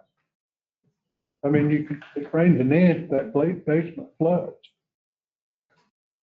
Yeah, I think the concern with their coming on and the more of the recent boiler issues that they've had in the building, not considering the more recent backup of sewage down the basement. This one, but the boiler was my concern. I think the WG there, they've got a small army of administrators over there as well. They have concerns about it. Put this forward as a potential idea to get them out of building before it gets cold. Well, okay, but what's the long-term plan? Just, are we gonna move the PD out there permanently? So that's up to council. Long term, that's up to council. Do you want to build a new building? Do you want to take it out to a vote to the public? I don't know the answers to that. There's 10 of you. Mr. Chairman, this is a 5-year lease. Correct. Maybe we need to have a 1-year lease so we can apply. For 1 year. So this will sound funny, but the council can just terminate whenever it wants because it's with itself. So, For, I think, 90 days. yeah, so I think 5 years is just, There's no termination. right, we just, You're signed in for 5. no, but you can always mutually terminate since you're both parties. Got to vote. You can terminate whenever the council So wants I to can lower terminate. the rent. We would advise against that because the fair market value issue, but yes. How have we determined the fair market value? How have we determined the fair market value? Because we do a study on that. Have we seen? Now, because this is outside the fence of the airport, we are obligated to charge pricing for buildings outside the fence of the airport. So you can compare it to bank buildings and other buildings that are of similar quality. So we could compare that to something less You than. know, we found a couple in town that were at 22 and 19 and in that range. Okay. The other question I have here is, and this goes to the gentleman who drafted this lease. And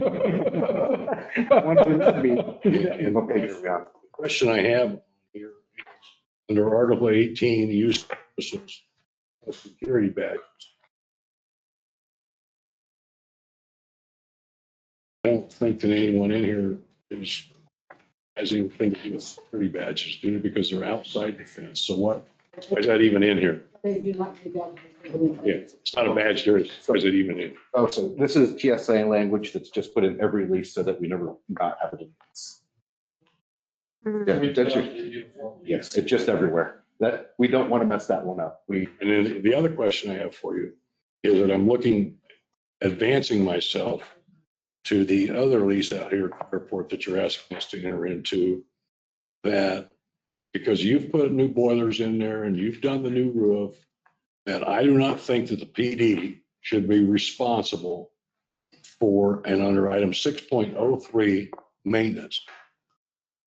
While this lease is in effect, the leasing shall agree to sole cost and expense in good condition repair all structural mechanical components of any improvements maintained or constructed, including without limitation, the foundation, roof, interior, or exterior walls, any heating and ventilation, air conditioning systems. What's good for the goose is good for the gander. You're not doing that on your other lease. So I can't make that motion here, but I will make it a council. I'm going to restrike all of that. And then you're going to be, the airport's going to be responsible for all of that. In our new leases, we do make tenants responsible for all of it. And if we have to have maintenance responsible for the airport back in, we would have to go back to the regular idea. You have to go back and figure out what that cost is going to be. But I do not think that burden should be placed on our PD and our regular budget because you're not doing it in the other lease that's called for under the museum. There's inconsistency here. Because if you go back to your last page of the document, not numbered here again. Article. 23. But if you go back to one page of that, Yeah, Counselor, I think they should be identical leases. Yeah.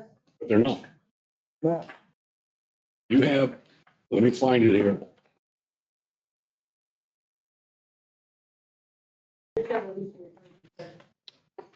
One for the museum. With the museum? Is that when you're? Yeah. Oh, I'm sorry. The I gave museum, you the wrong one. the last page of it. I think council, the reason for that is uniform needs out of here. Trying to get all tenants without exception, to take responsibility for the property. And take care of the property. Very last page, it goes back on the back page. Okay. If you look at 6.03, It says here on the, it says the following items will be taken care of by the Roswell Air Center. Number 1, HVAC. 2, plumbing. Number 3, fire system. Number 4, doors and locks. Number 5, pre-occupancy initial cleaning. what you're referring to there is that building 1081 has been vacant for a long period of time. So we're getting it in condition before anyone moves into it. That's not ongoing maintenance. If you look at 6.03, you'll see maintenance going forward after we repair the things that's responsible. I'm confused in why is this on here? Because it says the following items will be taken care of. Right. Is that a substitution to 6.03 or is that, That's in preparation for getting ready to lease. it doesn't say that. Yeah. It's not, Yeah, that wording is for us. where is it? Well, we'll get to that when we get to the next lease. I'll make this amendment at city council. If it's not made here. Mr. Chair, I'm making a motion that we, You said I was online and Yes, you were. you took me away No. you and can did have all your the time. talking. I didn't You make can have any your time. time left. Now he wants to go. No, you can have your time. I'm not taking your time away from you, Mr. Mayor. One more question. What, why do we have to lease? Why can't we purchase this building? We don't have the money. Better than building a new one, we're looking at. Well, that's part of what the plan needs to be then is what Mr. Pole's talking about is a plan. Look at that. Right now, we've got immediate needs. That's what this is addressing as a meeting. All right. So, Mr. Mayor, please, Thank you. My turn? please, because Okay. All right. Chair of the Public Number Safety one. Committee. One thing, just look, if you look at the police station we had down there when we went to the old airport, we never maintained that building at all. Nope. And that's exactly why, the same reason, this building, our city has never had a maintenance program that was worth a damn on any of our buildings. Yeah. We have not done that. That's a thing that came long before we got here. And so this opportunity, as we have We have two different contractors on the plumbing and heating in that building. It's all screwed up. And we have to get these people out right away. This other building is there, it's vacant, and it provides a great deal of security for them. So it makes sense to do that. If there is something that we can do here to help offset that, one thing we could do is probably pay the police and take some of that off when they have to provide security at the airport.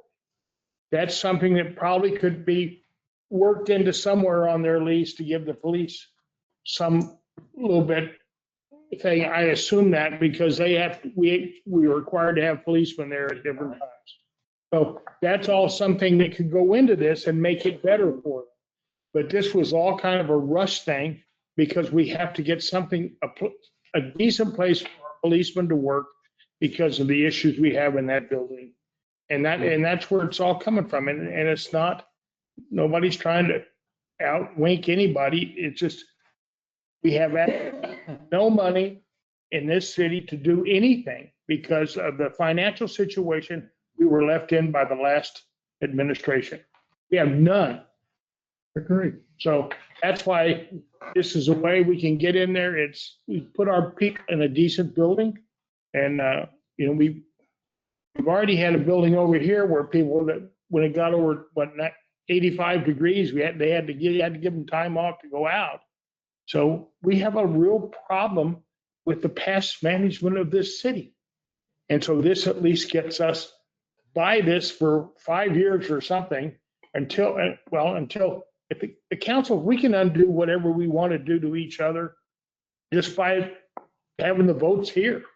And so that's all it takes. And we'll all get there, and we just have to go down the road and get them in a safe place as soon as possible, find a substation here and then in town, and then, we can manage the thing the best we can. And in-kind options are certainly acceptable to the FAA. But they have to look at what we're paying about $144,000 a year for the additional police security at the airport. So we'd have to look at that, take a look at that and get an approval on it, but that is potential. So, looking at that, that's just, they're real close out there, so there are ways we can figure that out, on getting policemen there to guard that. And we just got to get there. And anyway, it'll be 4 o'clock before we know it, council. I'll do it right now. Okay.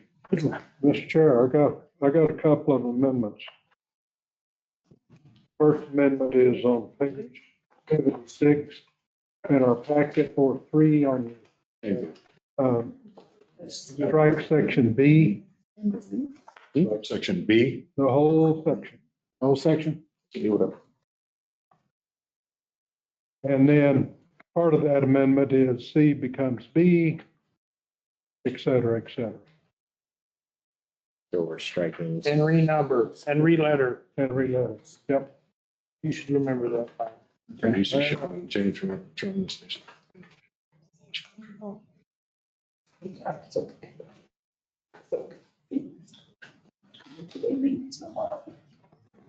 What did you read? It's 6.03. Yeah. B on page 76. I have my code safety. Police shall maintain. This really might be a good place for us to have a city council meeting. Got It's a one. big enough room. I know we have one, but it's, anyway, we don't have to. We can keep renting from the county. But So the building is big enough, we could. I didn't mean that. I don't, you just, If we hurry up, we'll have a. Article 6. So, Counselor, Mr. Chair, Counselor, legally speaking, if that's deleted, that's now pretty much the ILEA lease, and we would probably for sufficiency need to jump the rate to 19 a square foot. Because that was what was baked in as the discount. Not through no, yet. they were getting cleaning services. Well, they were getting lawn services. They were getting all kinds of services out there under ILEA. Florist is cheap. Yeah, Florist is cheap. We got They were new getting all mowers. kinds of We got new additional mowers. services. She's So not here. I'm just trying to get the price down because guess what? We approve this and move on. And then it's got to come to finance committee for approval. And it's got to come back to council for that approval because it's going to take a budget adjustment. Yeah. Because I don't think you have that in your budget, do you? I don't know how you're going to find it when you don't get the budget adjustment. Well, that's my motion. I don't know if anybody's been seconded or not. Second it. Okay, we've got a motion. We're striking B and renumbering, relettering. Yeah, Prices can go up. And then 6.03, Let me ask our council. So why do you think that takes that back to the ILEA? So this, if they aren't maintaining it, that is a cost to the airport to do the maintenance for them. well, hold on. So that does have to be calculated in the lease. You're a part of that too. There's a value to that paragraph. Okay, Right. it's not $3 a foot a month. Yeah, not us. It's not $3 a foot. But yeah, so I would encourage the airport to come with a different number though, because that clearly has. Yes, I'd like to see a solid number. Have to go up. That's gonna be more than 16. But that number she's. Well, I'm not done yet. Reflect the maintenance. Yeah. So it's gonna go up anyway, it'll be cheaper to let them do it all That over. number, that annual rent would need to go up to accommodate the maintenance costs similar to our. Yeah, but we don't know what that is. It's not $3 a square foot per month. That's right. It's not that. But like the mayor said, we can change later on, Mr. Chairman. Okay, We need go to right get- ahead. What's your amendment? You got it? That's Is that my your total amendment? No, that's the first amendment. Okay, I got another one coming up. let's put them all together and let's get going. Okay? We got on public page- safety and we got city council. Okay, on page 1 of your document, 74 in our packet. Yeah. Change it from 5 years to 1 year.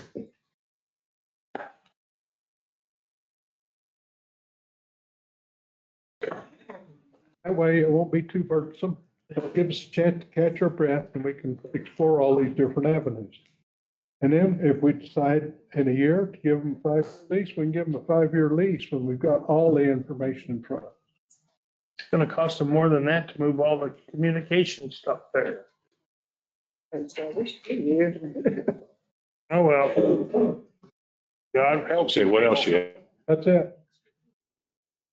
I don't have, okay, I still got my stuff. And I believe I deferred to Deputy Chief, but I believe the estimate from IT to set you up out there was $100,000. I believe so, yes, ma'am. Okay. That was just a rough estimate. Hey, we're in a hurry. I got it. Let's give them a year. Let's get a look at what that 13 point whatever it is entails and make some deliberate moves one way or another.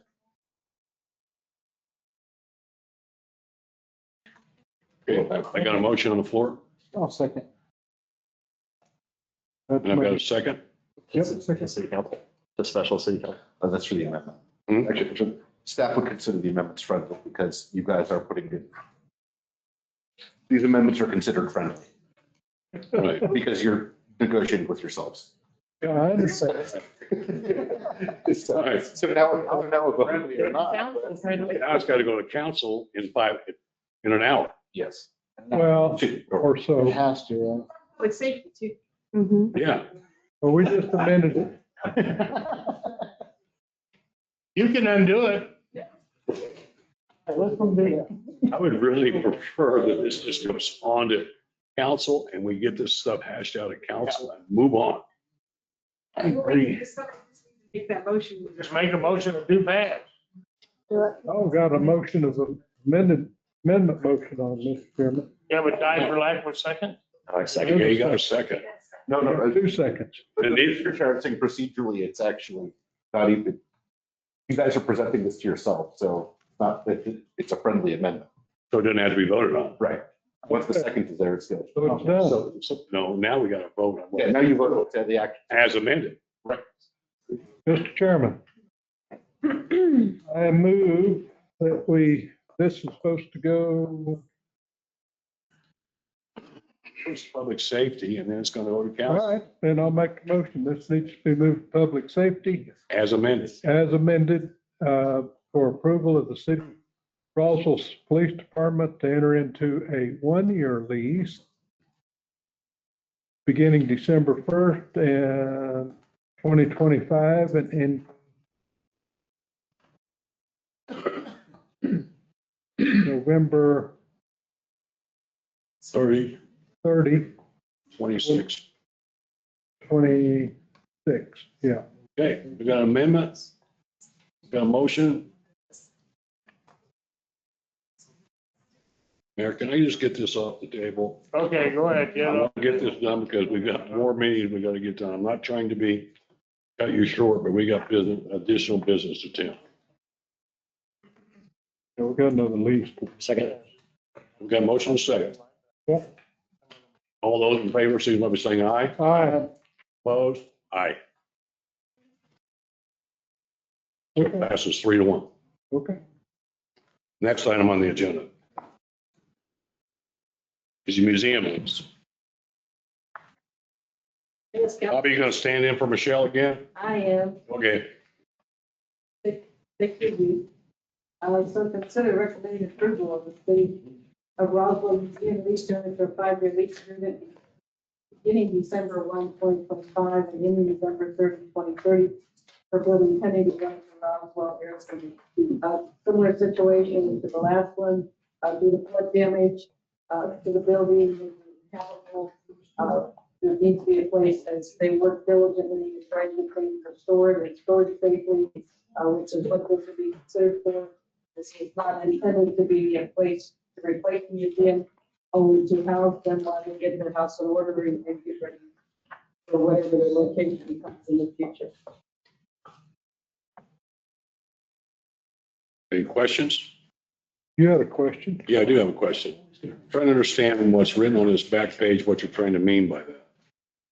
So the building The tenant. following items will be taken care of.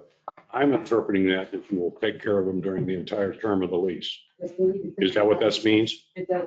We need to think language up. Because there Error. I don't have that. Then I would like to see this thing postponed until we get the proper language.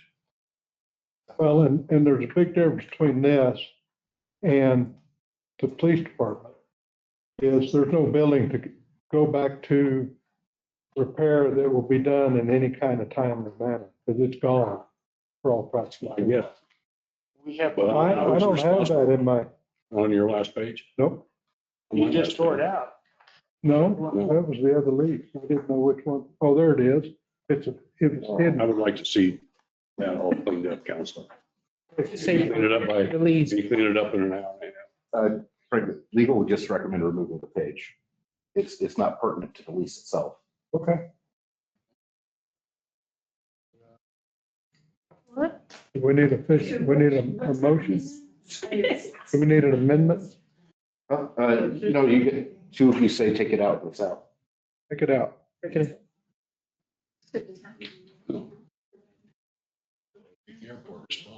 So that, why is it there?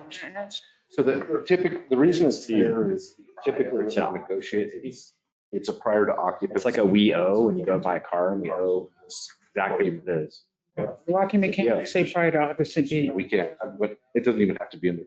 Oh, yeah. Because they're gonna, anyway, yes, okay. The only thing we need is the Okay. lease corporate price. So Gonna get something. Yeah. Council, You ready? leave it in and move on. Okay, here we go. Mr. Chairman, I move that we recommend approval of the City of Roswell Museum lease banner, a 5-year lease beginning December 1st, 2025 and ending November 30th, 2030 for building 1081 RAC. Second. We got a motion and a second to move this on. All those in favor, signify by saying aye. Opposed? Same. Voted aye. You didn't hear me. Hmm?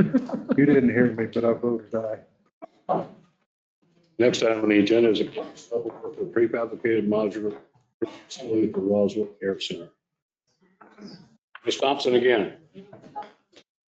Yes, and this, of course, we had an infrastructure yesterday. This is This item is to put out a request for proposal. I've done some additional research in the meeting yesterday. I talked to the fire marshal, Olive, about square footage. He indicated the typical square footage is 15 square foot per person, which would be 1,800 square feet. But we need obviously space for restrooms and other things. So in the RFP, with your approval, we'll add the minimum size of building 2,000 square feet. And then just to clarify, in case I wasn't clear yesterday, the location of the building, as you leave the current hold room, there'd be a secure hallway, and it'd be in front of, on the other side of the terminal in that paved area, which would hold 4,000 square feet. That would hold 4,000 square feet easily, and still have rooms, obviously, to walk around the structure. Then the other item that was unclear yesterday was the timeline, and we will also be adding a timeline in there for when the proposals will be due and the construction will be started. And a completion date. Yes, sir. Oh, there's, well, if it goes to contract, there's going to be LDs. Yeah. It'll be at least as a result of the RFP, but we'll put that in the contract. Which we'll see before. Bids, Yeah, they're providing bids, they knew they're. We'll see that in the bid process. Yes, our standard contract contemplates 2,000 day nights. Mr. Chairman, I don't see anything in here that says anything about keeping the facade similar. I mean, what's going to keep me from going and buying a 4,000 square foot barn, moving it in there, bringing it up to compliance with ADA and TSA and FAA and the whole alphabet soup? Well, we have that alphabet soup, isn't we are requiring all that. You didn't hear the question. It looks similar to the current. Where's that in here? I think that's an important addition to get that put in here. Because we don't want somebody to go buy a car. That 4,000 feet that you mentioned, because I did some looking too. That 4,000 feet that you mentioned, Yes, sir. would that include the restroom facility? Yeah. So the personnel and the seating is 1,800 square feet.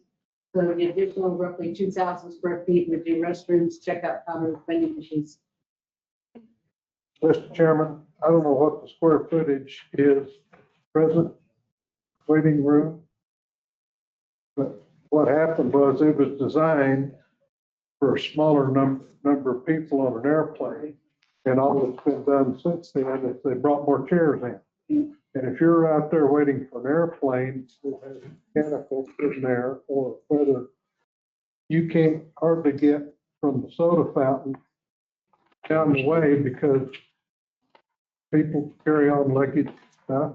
And I did some looking last night, and recommended square footage is 20 to 30 square feet per person. So you're looking at 240 or 360, because you're going to build this for 120, and that did not include any restrooms.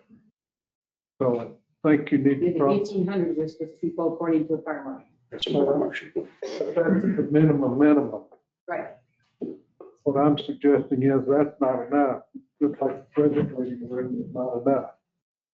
And we can do ourselves a favor by now making more square footage out there and freeing up the present area a little bit. And I'm just concerned that we're, once again, moving pretty fast on this stuff. So that's my concern. Well, I think Ms. Thompson has made the statement that it's going to be a minimum of 4,000 feet. And I think if you, that will give you 30 square foot for 120 people plus 400 square feet, restrooms, count. So you're going to be off a couple hundred feet. So I can see where the minimum of 4,000 square feet is okay. When we see whatever they bring But us. we're going to have to, it's going to come back to us, and we're either going to approve it or we're going to disapprove it. Yeah.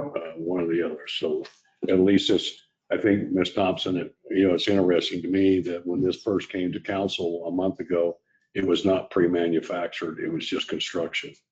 I don't know what made the change when it came back to us, but it's interesting to me that that change was made in the last 30 days. So you don't have to explain it. It's just an observation.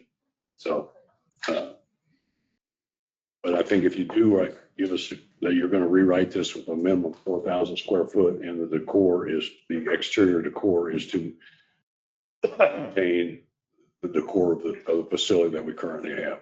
Yep. And that this is an item that will be reusable at some future date so that we're not just throwing money away.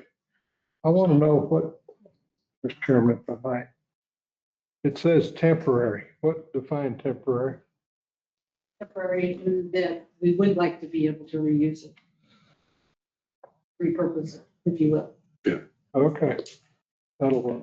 Okay. Working on it. A pleasure. Your turn. Okay. I'd like to make a motion to approve the scope work for RFP fabricated mobile home facility at the Roswell Air Center With amendments. with them and You got those, somebody got those amendments? Sure. Bobby's got them. She doesn't know. Okay, do you do I have a second there? Second. Oh, I'll let Okay, Councilor. motion and a second. Any further discussion? Are we going to put this on the consent agenda or the regular agenda for city council? Consent. Consent agenda? That's all right. that's all right with me. Okay. Consent agenda for council. Those in favor, signify by saying aye. Aye. Those opposed? Being none, so moved. Next item on the agenda is approval of ITB for diagnostic service and replacement of heating and air conditioning. Mr. Burke, you got here just in time. Yeah, I got a phone call to be on it. Chair Council, seeking approval to go into a contractual agreement with Advanced Air to diagnostic repair to the, pretty much all their hammers. That's right. Get ready for the next meeting. Okay, any questions of Mr. Burris? Mr. Chair, I'd like to make a motion that we consider approval to award ITB 2604 diagnostic service replacement heating, air conditioning, and dehumidification systems at the aquatic facility to advance airflow technology to the consent agenda. Second. Bold issue? Yes, we don't have one. So we don't get one. We don't want one. We don't want another one. So I have a motion and a second. Is this on the consent agenda, Councilor? Yes. All in favor, signify by saying aye. Aye. Opposed, same. Being none, so moved. Next item on the agenda is consider recommending approval of J&H Services for Cooperative Education Services, contract number 23-08. I guess it's not Omar again today. So, we had United Airlines is in the house today, so since I was here, he's right in our.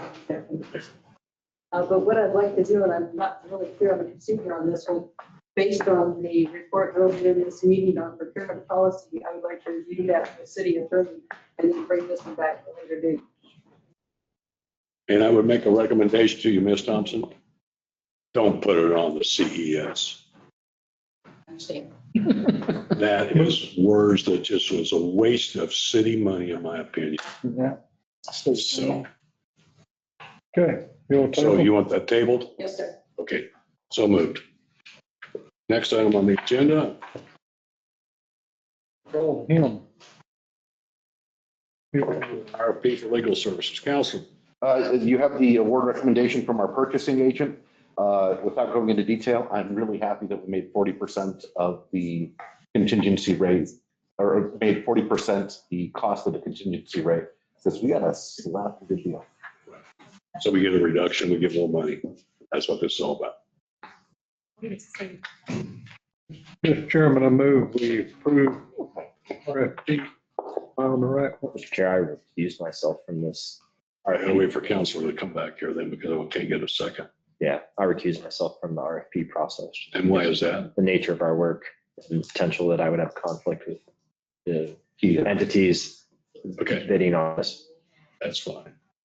So, I'm glad you made that disclosure because there were other our rules of conduct. I did disclose that when this RFP came for students. I feel like it'd be appropriate to, And the counselor brought that up and told you that you need to recuse I yourself. don't think I need to be recused. Am I reminded of that?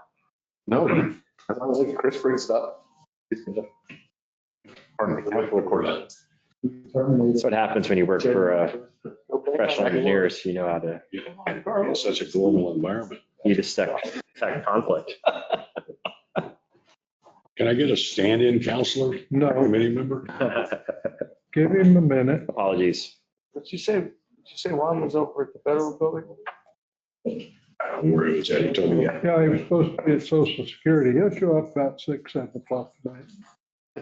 Just be smart. And he's sitting there. He'll not leave. Sorry, counselor, that our time is taken into your time. The mayor's left, so we can reduce this time quite substantial. Where he's at, I don't know where he went. He's floating around somewhere. He had to go take care of some. The mayor had to go through this and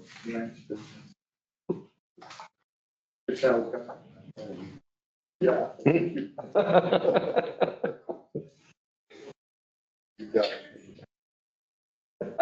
See a man about a horse. That's a variety. Got some water issues. Yeah. Horse got out.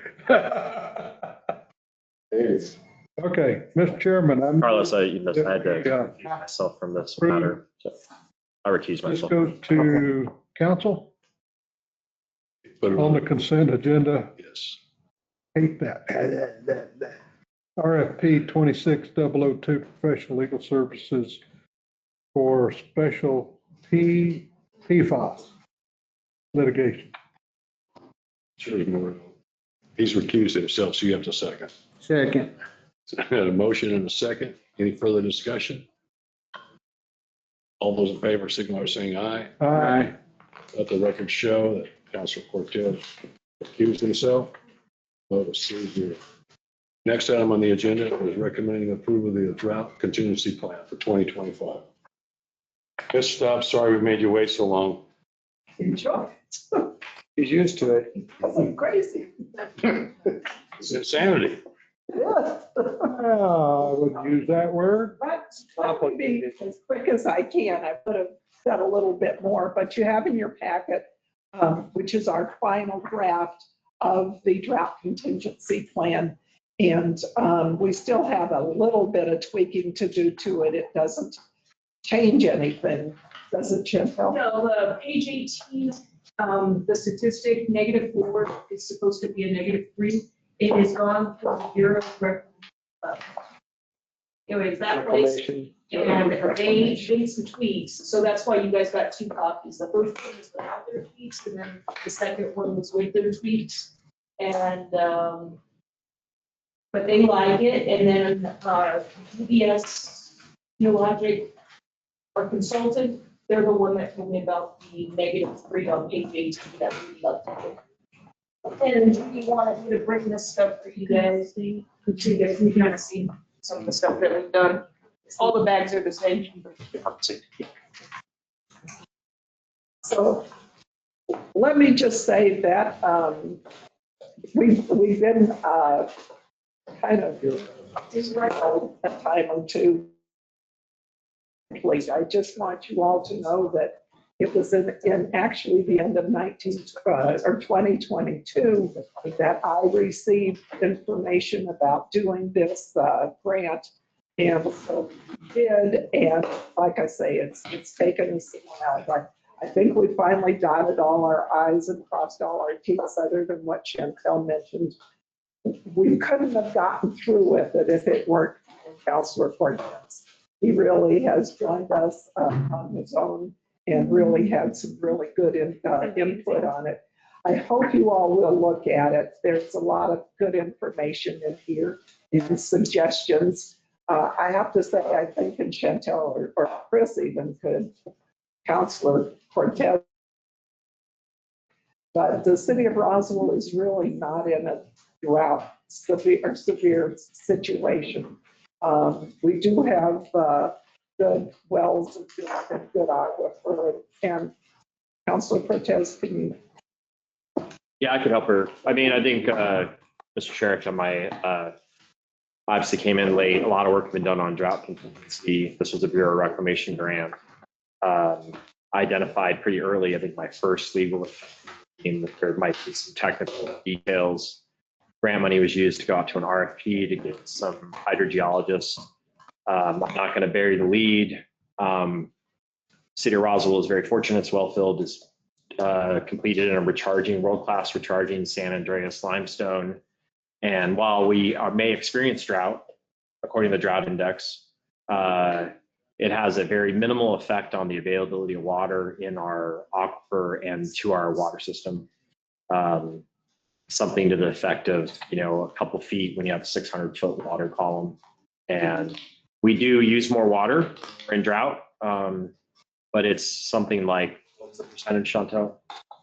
It was minimal, it was like 4%. For 4% of 12,000 acre feet in the severe drought index.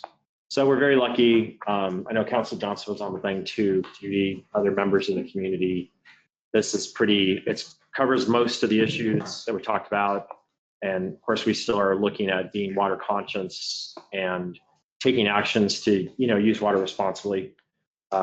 It ties in very well to the infrastructure comments of the mayor and other people that first we have to take care of our infrastructure and solve the gap between what we produce and what we deliver to ourselves and to the customers.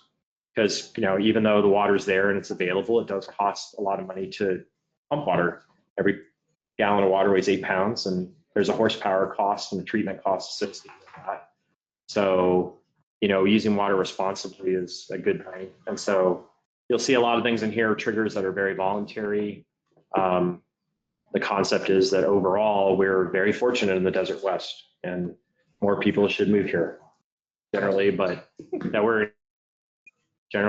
need to be responsible stewards of the environment, which is about where we're at. I'll let Chantel. Which is why, all the mandated stuff, there's nothing. It's basically we're requesting people to use less water, and the more we get through the farmer drought index, the more we'll push out campaigns that hey, let's face this, that, and the other. Hey, let's watch our water for drought. There are recommended ordinances in here as an appendix, just giving you an idea of the type of restrictive ordinances we see in other cities. We thought the Drought Task Force decided that would be good to provide informationally to city councilors so they're aware of things that are out there. But of course, any ordinance change would be, would require the governing body to process. So. This doesn't call for water police like they have in Albuquerque, does it? No. We have water robocops. Yeah. No, I think, my comment is that I appreciate the citizens that have had the input on this, the hard work of the city, staff, hard work of counselors that have done this, and that we met the time frame to get this submitted under the conditions of the grant. Was it a grant? It was a matching grant of 200,000 each way, and my deadline is December 31st to have this. So, and this will complete that and handle that and take care of the grant. I know there's a lot of hard work. I didn't show to your meetings, but I always look at your agendas and meet quite frequently. So, again, thank you for your hard work. Mr. Chair, could I just say one other thing? What's in this box is a lot of things that we bought with the grant.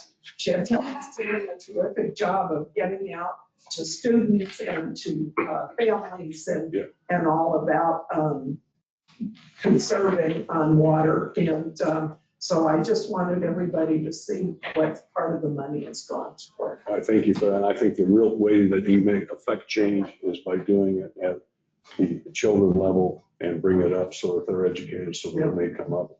That's how you break the chain at that point in time. So again, thank you all for that. Do you have a motion? Mr. Chairman, a couple of questions. Sure, go right ahead. Are we approving the copies that we have or the one that's in our book? Copy that you have. Copy that you have, that's the addition. Okay. And, excuse me, I was trying to figure out what we were doing with which copy. Where does that amendment need to be made? On page 18, the negative or needs to be changed to executive. And when it goes to city council, that will. It just has to do with the negatives and the drought number. It's the Palmer drought index. Yeah. Okay. With that amendment, I'll move adoption of approval of the drought contingency plan for 2025. Second. That to be, Go to normal city council meeting. Yeah. presentation. Not Go to, I got a motion in a second. All those in favor, saying aye. Opposed, same. Being none, so moved. I have no further comments except for I would like to know where we're at in our negotiations, the RFP for the United Airline flight. We've completed negotiation. And I would like to see the contract. You got it. That we have not seen that contract. It's fair, the council is fully aware of what the contract has. And I'm sorry that I had to ask. Should have been forthcoming. do a public comment. Now let's go to public comments. Please. Are you drive home in the dark, Rita? Julius Smith, 310 West Mescalero Road. I had some comments about the comprehensive plan that you were discussing. I looked into Which plan? the unified development code that Meredith was proposing, and I know she talked about. I'm not proposing, I just want to interrupt you. I'm not proposing anything at this point in time. She proposed it 3 months ago or 4 months ago, because I spoke about it with her. We're not proposing anything. We're proposing to come up with a plan. That's what the proposal, there's nothing specific in the plan that she's proposed at this point. I did review quite a bit on the PowerPoint slides that I have, I'm a party team, and I have a background in them. I thought I'd assist by just some of the hard work. I did this, I'll let those. And there were some things I'd like to push one right way. I. You'll have plenty of time in 90 days when that plan comes to this committee. So we're not proposing anything at this point in time. We're proposing to move this thing forward. So, can I answer your questions? Sure. Okay. Any further questions? Meeting adjourned. Oh, hey, everybody, if you don't